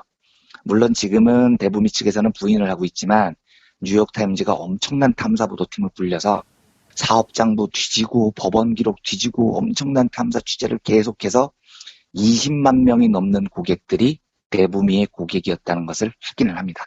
그러니까 데부미한테 돈을 주고 여론을 조작했던 사람들이 누구냐? 인기 관리가 필요한 사람들이죠. 유명 연예인도 있고요. 프로 스포츠 선수도 있고요. 코미디언도 있고요. 테드 강연에서 이름을 날린 전문가 강사도 있고요. 아하. 모델도 있고요. 목사님도 있습니다. 20만 명 중에요. 이런 사람들이 SNS를 조작하기 위해서 데부미에게 돈을 냈다는 거죠. 그렇다면 미국에서 SNS를 이렇게 조작할 수 있다면 제가 얼핏 들었던 생각은 이거 한국 포털에서 댓글 조작도 돈만 있으면 어려운 일이 아니겠는데 이런 생각이 저는 먼저 들었습니다. 근데 제가 왜 이 뉴욕타임즈가 터뜨린 두 개의 굵직한 특종을 연이어 소개를 해드리냐면요. 이 두 사건은 그동안 뉴욕타임즈가 오랫동안 추적을 해온 취재 성과물이라는 이야기를 드리고 싶은 겁니다. 트럼프는 아까 말씀드렸듯이 아주 절묘한 SNS 활용, 맞춤형 문자 선거운동 이걸로 당선이 됐죠. 사람들은 그게 트럼프가 일으킨 기적이라고만 생각을 했습니다. 하지만 뉴욕타임즈는 애초부터 전혀 다른 발상을 합니다. 만약에 우리가 정상적인 사회에 살고 있다면 저런 일은 벌어질 수 없어. 뭔가 조작이 있지 않고는 트럼프 같은 또라이가 당선될 수 없어. 뭔가 이상한 일이 벌어지지 않았다면 SNS상에서 여론이 이상하게 트럼프에게 쏠릴 리가 없어. 이런 발상을 뉴욕타임즈는 오래전부터 하고 있었습니다. 그래서 뉴욕타임즈는 이 문제를 1년 넘게 집요하게 추적을 해요. 그리고 이 두 가지 초대형 특종을 만들어내는 겁니다. 둘 다 메가토크 폭로죠. 그러니까 저는 개인적으로 음모론이라고 불리는 것에 대해서요. 맹신하지도 않지만 배제하지도 않는 편이에요. 그러니까 음모론을 들어보고 그럴싸하면 조심하자 정도의 스탠스를 가지고 있습니다. 그런데 제가 드리고 싶은 이야기는 시민인 저는 그런데 제가 이제 기자가 아니고 시민인 상태에서는요. 이런 문제가 생겼을 때 언론은 어떻게 돼야 되느냐는 겁니다. 자, 지금도요. 포털에 댓글 조작이 이루어지고 있다라고 누군가가 음모론을 제기했습니다. 여기에 대해서 대중의 반응은 두 가지로 나뉘죠. 아유, 그러고도 남을 새끼들이지. 나쁜 새끼들이야. 충분히 그럴만해. 라는 반응이 있고요. 아유, 또 음모론이야? 야, 진짜 징하다. 하는 반응이 있어요. 이건 진보 진영에서도 그렇죠. 저는 둘 다 가능하다고 봅니다. 왜냐하면 음모론이라는 건 아직 입증이 되지 않은 일이니까요.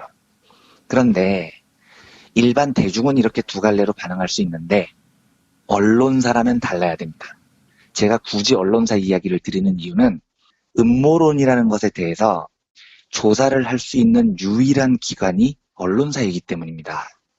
그러니까 검찰이나 경찰은 음모론에 대해서 수사를 할 수 없잖아요. 적어도 범죄 혐의라는 게 일정 정도 밝혀져야 수사가 개시가 가능한 거죠. 하지만 음모론은 말 그대로 아무 증거 없는 상태에서 심증만으로 혐의를 재구성해낸 스토리입니다. 그러니까 이 스토리만 가지고 검찰, 경찰의 수사 대상이 될 수 없는 거죠. 그러면 이때 누가 역할을 해야 되겠습니까? 언론이 그 역할을 해야 됩니다. 언론이 음모론을 들었을 때 또 음모론이야? 하고 그냥 덮어버려서는 안 된다는 겁니다. 증거는 없지만요.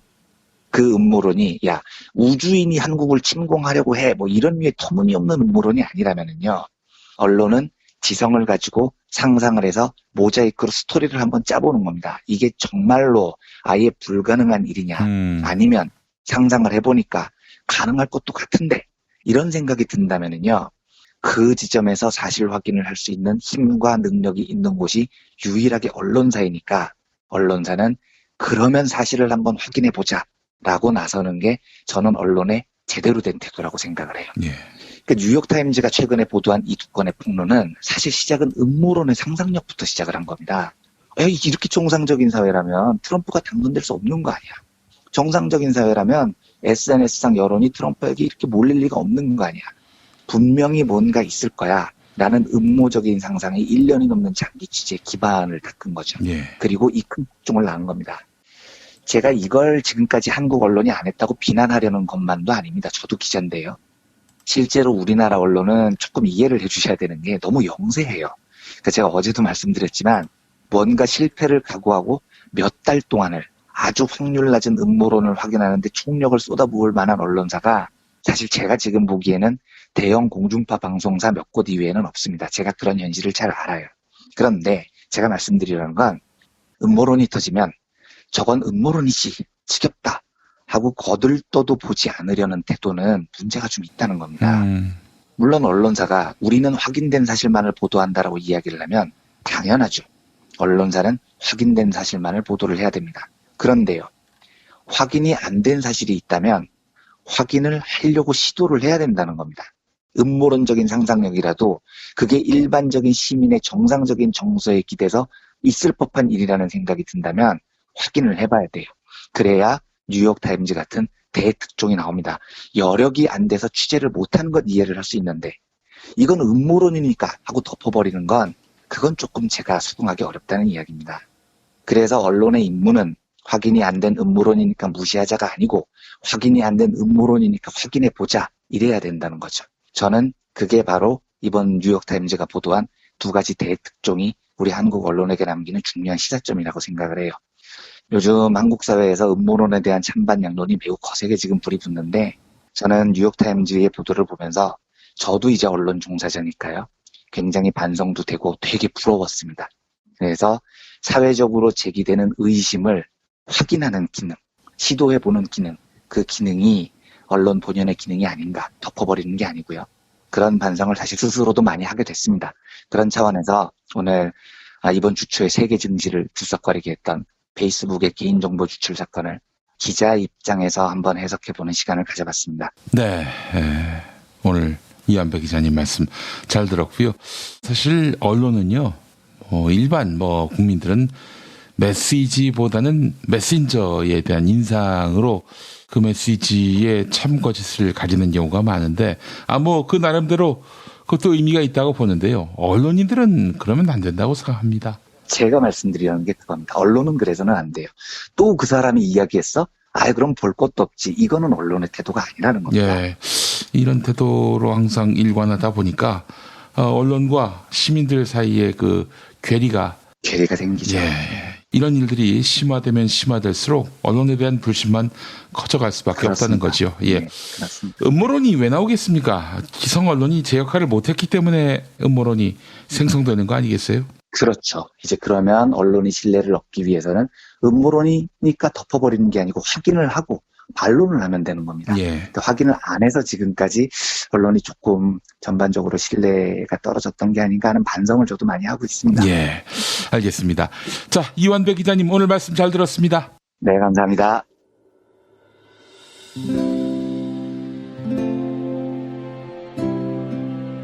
그러니까 목사님은 우리 남북 관계에 있어서도 큰 정기를 마련해 주셨습니다.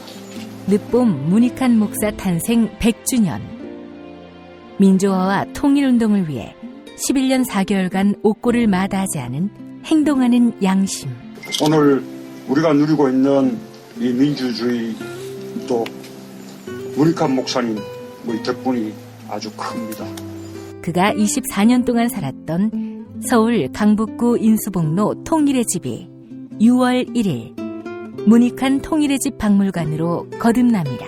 사람들이 이렇게 항상 북적북적 이렇게 했던 공간이라 아버지한테만 아니라 우리 모두들한테 굉장히 큰 의미가 있는 통일의 역사를 기억하며 통일의 길을 모색하는 문익환 통일의 집 박물관 기념사업 추진위원으로 함께해 주시겠습니까? 이건 단지 어떤 유가족들의 유산이 아니라 우리 시대가 가지고 있는 유산이기 때문에 자세한 안내는 포털 사이트에서 문익환 통일의 집을 입력해 주세요.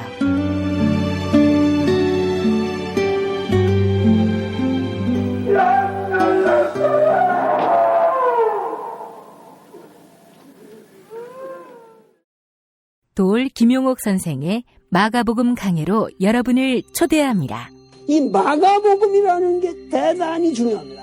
왜냐하면 복음서의 원형이기 때문에. 원형. 매주 일요일 아침 11시 서울 서대문구 충정로 20 서울 지하철 충정로역 9번 출구 앞에 있는 벙커원에서 도울과 만나세요. 율법을 믿으시겠다고? 신약이 율법의 완성이라고? 얼어빠질 그따위 기독교 내 입 앞에서 제발 입도 뻥끗 터지지 말아요. 그런 소리는. 벙커원 교회 일요일 예배를 겸하는 이 자리. 도울이 진리와 생명이었던 예수를 원형 그대로 복원합니다. 그 십자가를 과감하게 걸머지고 돌아가신 예수를 말하지 아니하고 믿으면 너는 금방 축복받을 일만 남았다. 이게 한국 목사들 99%의 거짓말 설교예요. 도울의 마가복음 설교는 따로 녹화 녹음되지 않으며 현장에서만 만나실 수 있습니다. 도울 선생의 마가복음 설교는 2월 4일부터 진행됩니다. 이제 금요일 방송분 함께 하시겠습니다.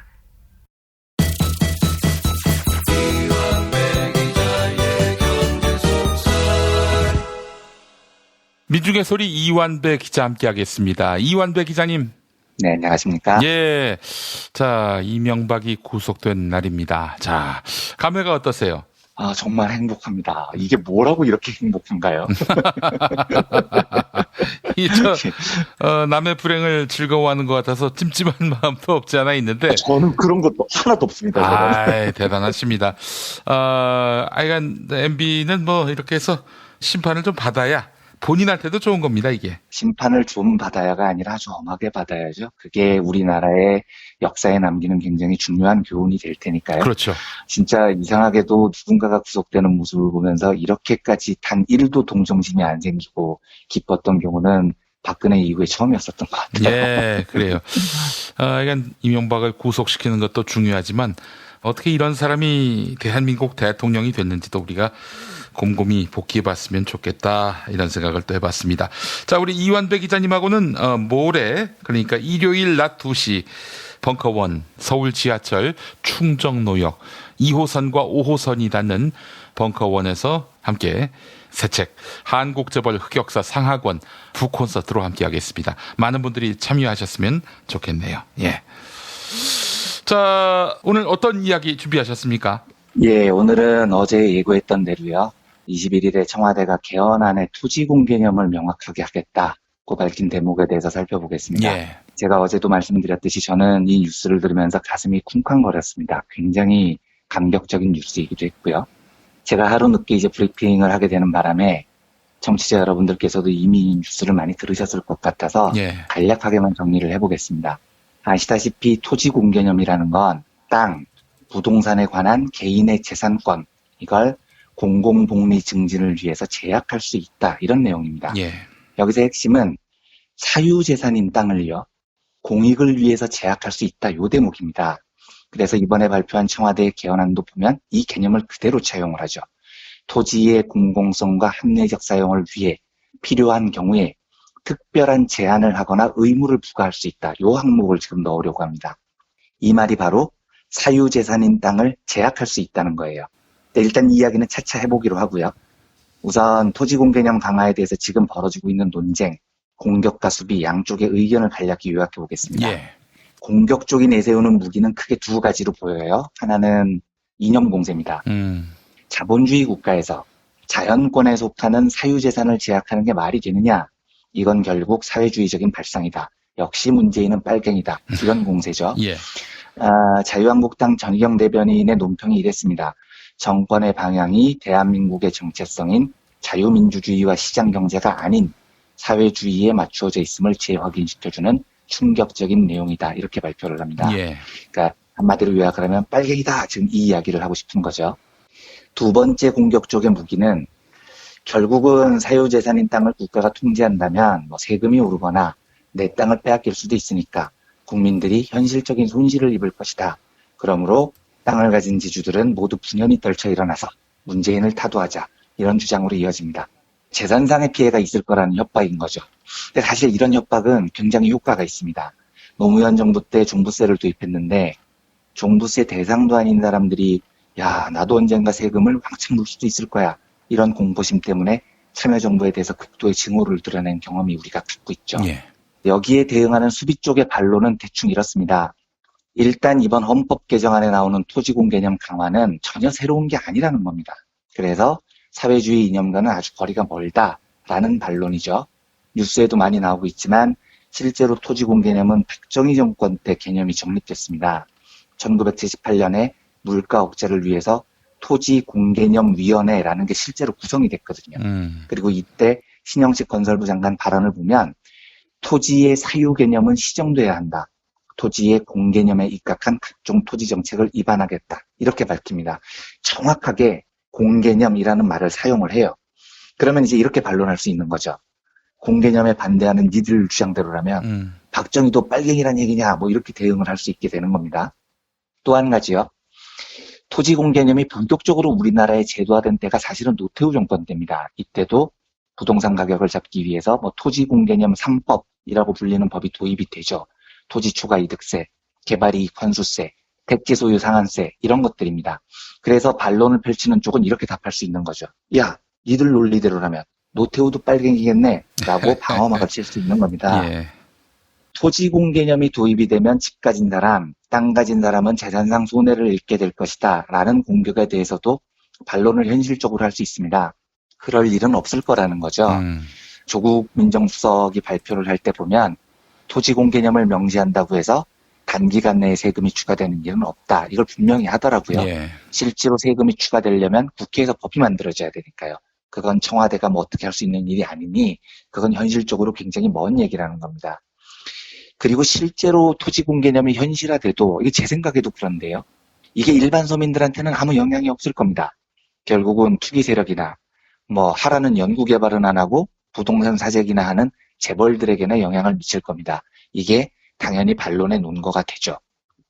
저는 당연히 이 두 논쟁에 대해서 토지공개념을 지지하는 반론이 매우 옳다고 생각하는 쪽입니다. 그런데 어제 브리핑 오프닝에서도 김용민 PD님께서 말씀해 주시던데 이 헌법 개정안이 통과될 가능성은 낮아 보이긴 해요. 예. 이게 자유당과 합의를 못하면 헌법이 개정될 수가 없는 게 현실이니까요. 그러니까 이 말은 이번 개정안은 청와대가 제일 이상적으로 생각하는 대한민국의 모습으로 헌법을 명문화한 겁니다. 그리고 전술적으로 이걸 던졌다. 이렇게 보는 게 적절할 것 같아요. 그러니까 이걸 꼭 통과시키겠다는 게 아니라 우리가 꿈꾸는 나라는 이런 모습이다.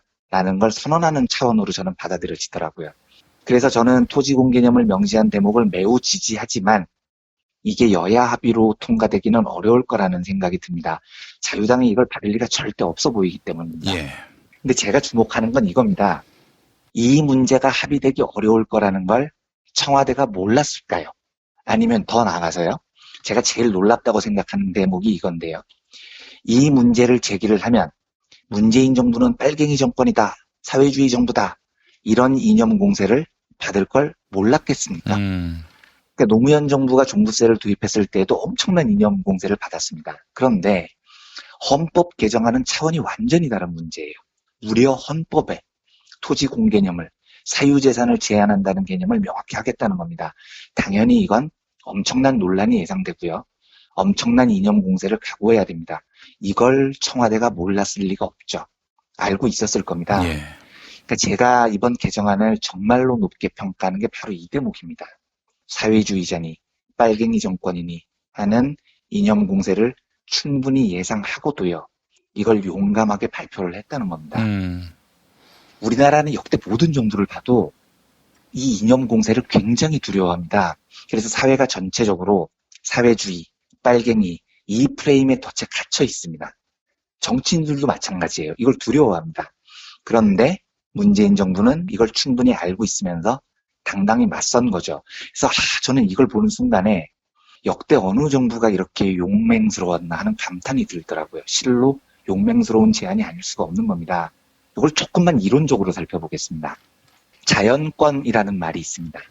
자연권은 인간이 태어날 때부터 자연적으로 가지는 천부의 권리, 즉 신으로부터 부여받은 권리라는 뜻입니다. 근데 만약에 이런 게 있다면요, 이건 인간이 절대로 부정해서는 안 되는 권리일 겁니다. 왜냐하면 자연권은 신으로부터 부여받은 권리이기 때문이죠. 그러니까 이거는 인간이 무조건 인정해야 되는 권리입니다.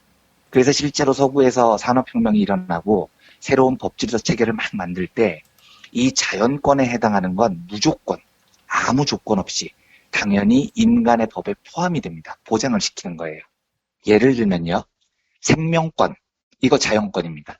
사람이 사람으로 태어나서 살아있어야 한다는 권리는 신에 의해 부여된 당연한 권리라는 거죠. 충분히 수긍이 가능한 겁니다. 행복 추구권, 이것도 대표적인 자연권입니다. 인간이면 누구나 행복을 추구할 권리가 있고 이것 또한 신으로 부여받은 자연스러운 권리다. 이거 수긍이 가는 겁니다.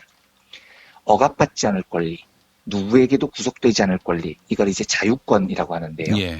이 자유권도 자연권에 속합니다. 이것도 수긍이 되죠. 그래서 인간은 인간으로 태어난 이상 누구에게도 속박받지 않을 권리가 법에 보장이 되는 겁니다. 평등권, 이것도 대표적인 자연권입니다. 모든 사람이 인간으로 태어난 이상 차별받지 않고 평등하게 살아야 할 권리가 있다. 이것도 수긍이 되죠. 당연히 자연권에 포함이 될 겁니다. 그런데요, 재산권, 이건 어떻습니까? 이게 자연권인가요? 아니, 일단 재산권이 자연권이고 아니고를 떠나서요, 앞에서 열거한 자연권들과 동등한 위치에서 다뤄질 단어이기는 한가요? 자유, 평등, 행복 추구, 생명, 이런 단어들은 정말 보편적이고요, 누구나 자연권이라고 인정을 할 만한 단어들입니다. 그런데 재산을 지킬 권리? 이게 그 레벨의 단어이기는 하냐는 겁니다. 그러니까 제가 왜 이런 이야기를 하냐면, 현대 자본주의 사회에서요, 대표적인 자연권으로 꼽히는 게 5가지예요. 자유권, 평등권, 행복추구권, 생명권, 그리고 재산권입니다. 근데 저는 이게 너무 웃기는 거예요. 아니, 재산권이 거기 왜 끼어 들어가냐는 거죠. 거기 낄 레벨의 단어가 아니거든요. 그러니까 이 장면을 한번 생각을 해보십시오. 자연권은 신이 우리에게 부여한 권리예요. 이게 얼마나 웃긴 이야기냐면, 신이 인간을 창조하신 다음에 인간을 불러놓고 이야기를 합니다. 사랑하는 내 피조물들아, 내가 너를 너무 사랑한 나머지 5가지 권리를 줄 것이다. 그러니까 이제 신이시여 감사합니다. 무슨 권리를 주시나요? 야, 우선 너에게 자유를 추구할 권리를 주겠다. 감사합니다. 둘째, 너희들이 평등한 대접을 받을 권리를 주겠다. 감사합니다. 너희들이 누구나 행복을 추구할 권리를 주겠다. 정말 감사합니다. 너희들 생명을 보장받을 권리를 주겠다. 감사합니다. 마지막으로 너희들이 재산을 지킬 권리를 주겠다. 이러면 네? 여기서부터 이상한 겁니다. 이상하잖아요, 이미. 재산권이라는 게 왜 5대 자연권 안에 들어가냐면요, 자본가 계급이 시민혁명으로 중세 봉건 시스템을 무너뜨립니다. 그 다음에 법을 만드는데요, 이때 이 자본가 계급이 재산권이라는 걸 자연권으로 확 격상을 시켜버린 겁니다. 왜냐하면 봉건사회에서 자본가 계급이 뭘 제일 두려워했겠습니까? 내가 열심히 돈을 벌었는데 갑자기 왕이 군대를 끌고 와서 돈 내놔 해서 재산을 뺏기는 게 제일 무서웠던 거예요. 봉건사회라는 건 왕이 갑자기 남의 재산을 무력으로 빼앗을 수 있는 시스템이었으니까요. 그러니까 시민혁명, 자본가혁명이 성공하자마자 자본가들이 의회를 장악하고 제일 먼저 한 게 뭐냐면 재산권이라는 거를 신이 부여한 권리로 격상시켜버린 겁니다. 내 재산은 아무도 빼앗아갈 수 없어. 왜? 이건 신이 부여한 권리니까 라고 목소리를 높였던 거죠. 그래서 전혀 레벨이 맞지 않지만 재산권이 자유, 평등, 생명, 행복, 이런 어마무시한 높은 레벨의 단어들과 같은 반열에 올라서게 돼요. 이 문제에 대해서 현대사회에서 제일 위대한 정치학자로 꼽히는 로버트 달이라는 정치학자는 이걸 어떻게 설명을 하냐면요. 누군가가 언젠가부터 사유재산권을 자연권이라고 주장을 하고 그걸 믿기 시작하면서 마치 사유재산은 어떠한 경우에도 침범해서는 안 된다는 불가침의 영역이 돼버렸다. 하지만 재산권은 권리이기도 하고 의무이기도 하다. 이 말은 나의 재산이 남에게 피해를 입히지 않아야 한다는 뜻이다. 그래서 재산권은 무조건 어떤 상황에서도 지켜져야 할 기본권이 아니다. 남에게 피해를 주지 않는다는 전제 아래서만 인정받을 수 있는 권리다. 이렇게 설명을 합니다. 이 말에 따르면은요, 누군가가 갖고 있는 땅이나 아파트 같은 사유재산은 무조건 보호받아야 하는 자연권이 아니라는 겁니다. 이게 보호받을 권리가 되기 위해서 전제가 있다는 거예요. 남에게 피해를 안 줄 때만이 보호받을 수 있는 권리입니다. 그러니까 예를 들어서 투기꾼이 내가 사유재산이다, 내 재산이다 이런 이유로 아파트를 투기에 막 이용을 해요. 그래서 다른 사람들이 주거권을 박탈해요. 다른 사람들의 생존권을 위협해요. 그리고 국민 보편이 누려야 하는 행복 추구에 악영향을 끼쳐요. 그러면 그 아파트가 비록 투기꾼의 사유재산이라고 하더라도요. 제약을 가할 수 있다는 겁니다. 이게 신성불가침 같은 게 아니라는 거죠. 그런데 우리나라에서는요. 제가 아까 자유한국당이 이 문제를 절대 포기 못할 거라고 생각한다고 말씀드린 게 이런 이유입니다. 사유재산 문제는 진짜 건드려서는 안 되는 문제로 오랫동안 취급을 받아왔어요. 왜냐하면 이게 아무리 논리적으로 설명을 해도 듣는 사람의 입장에서는요.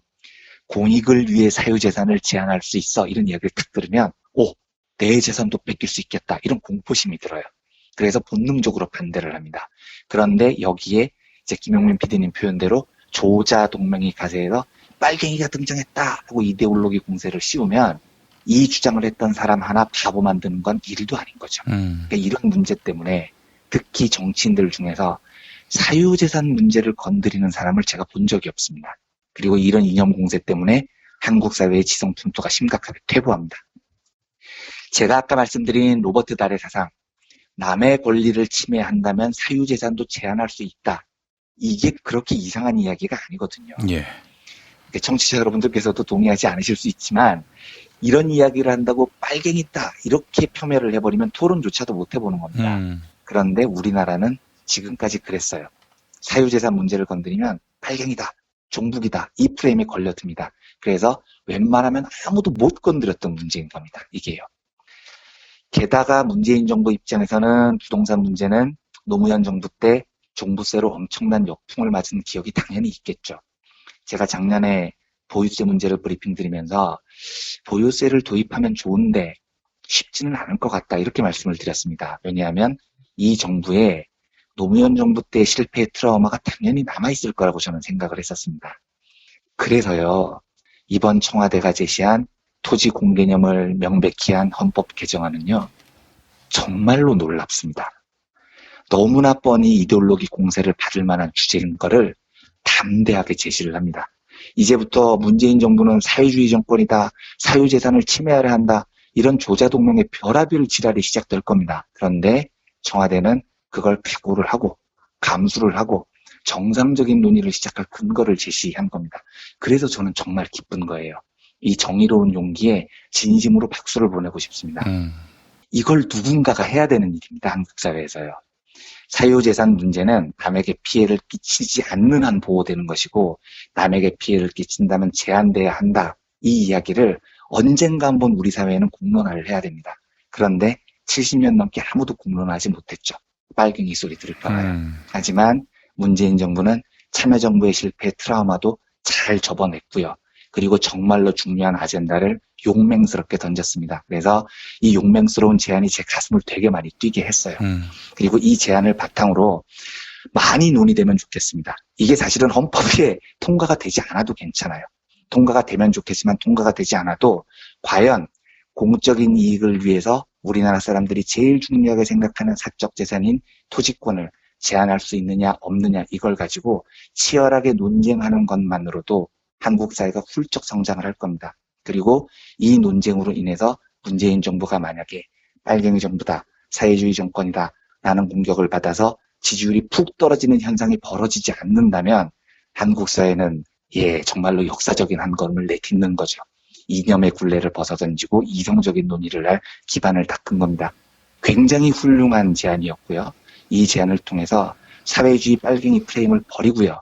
정말로 사람들의 사유재산이 영원히 제약돼서는 안 되는 자연권, 신성 불가침의 권리냐, 아니면 공익을 위해서 제한될 수 있는 공익이 우선돼야 되는 권리 중에 하나이냐, 이 문제를 한국 사회가 좀 객관적으로 심도 있게 토의하는 계기가 됐으면 좋겠습니다. 그리고 이러한 어마무시한 굉장히 불리해질 수도 있는 정책을 꿋꿋하게 발표를 해준 이번 청와대 헌법 개정안에 대해서 진짜로 마음을 다해서 박수를 보내고 싶습니다. 알겠습니다. 역시 사유재산이라고 하는 것이 모든 것이 다 허용되는 것이 아니라 타인에게 피해를 주지 않는 선에서만 허용된다는 거. 이거를 말이죠. 국민들이 용인했다는 점은 우리 사회의 엄청난 진보다. 이 말씀하시는 거 아닙니까? 네, 놀라운 진보인 거. 가슴이 쿵쾅쿵쾅 뛰었다니까요. 이 진보를 가능하게 한 분이 바로 이명박 씨 아니겠습니까? 많은 공헌을 하셨죠. 때를 같이 해서 이명박 씨 감옥과 함께 토지공개념 이야기도 나오고 말이죠. 경제민주화 이야기도 나오고 절묘한 시기 선택이 아니었나 하는 그런 느낌도 받았습니다. 네, 한국 사회의 발전의 속도가 정말로 눈부시게 빨라지는 거죠. 악을 응징하고 정의가 세워지고 상식이 도입되기 시작하니까요. 굉장히 행복한 요즘입니다, 정말. 알겠습니다. 행복한 시간을 우리가 보내고 있네요.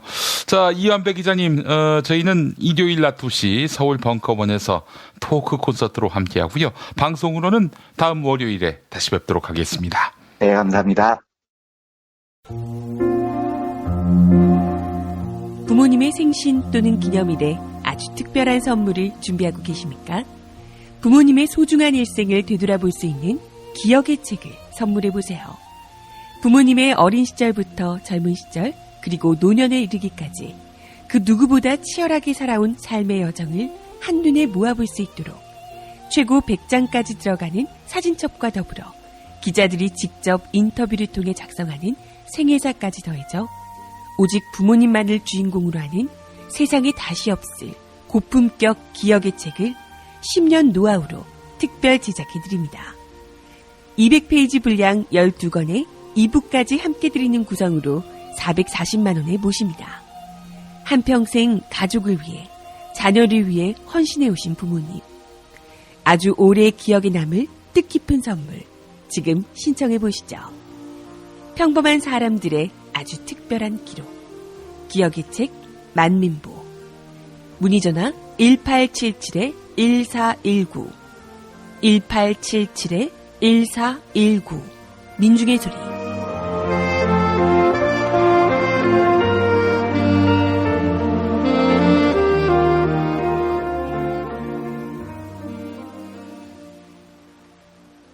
지금까지 김용민 브리핑, 이완배 기자의 경제의 속살, 주간방송 종합편과 함께 하셨습니다. 이완배 기자의 경제의 속살은 매일 아침 업데이트되는 김용민 브리핑을 통해 가장 먼저 들으실 수 있습니다. 이상으로 종합편을 모두 마칩니다. 애청해주신 여러분 감사합니다. 김용민 브리핑과 함께한 시간 어떠셨어요? 다음 시간에도 보다 바르고 알차며 즐거운 정보로 여러분을 찾아가겠습니다. 팟캐스트 포털 팟빵에서 다운로드하기, 구독하기, 별점 주기, 댓글 달기로 응원해주세요. 잊지 마세요. 다운로드하기, 구독하기, 별점 주기, 댓글 달기.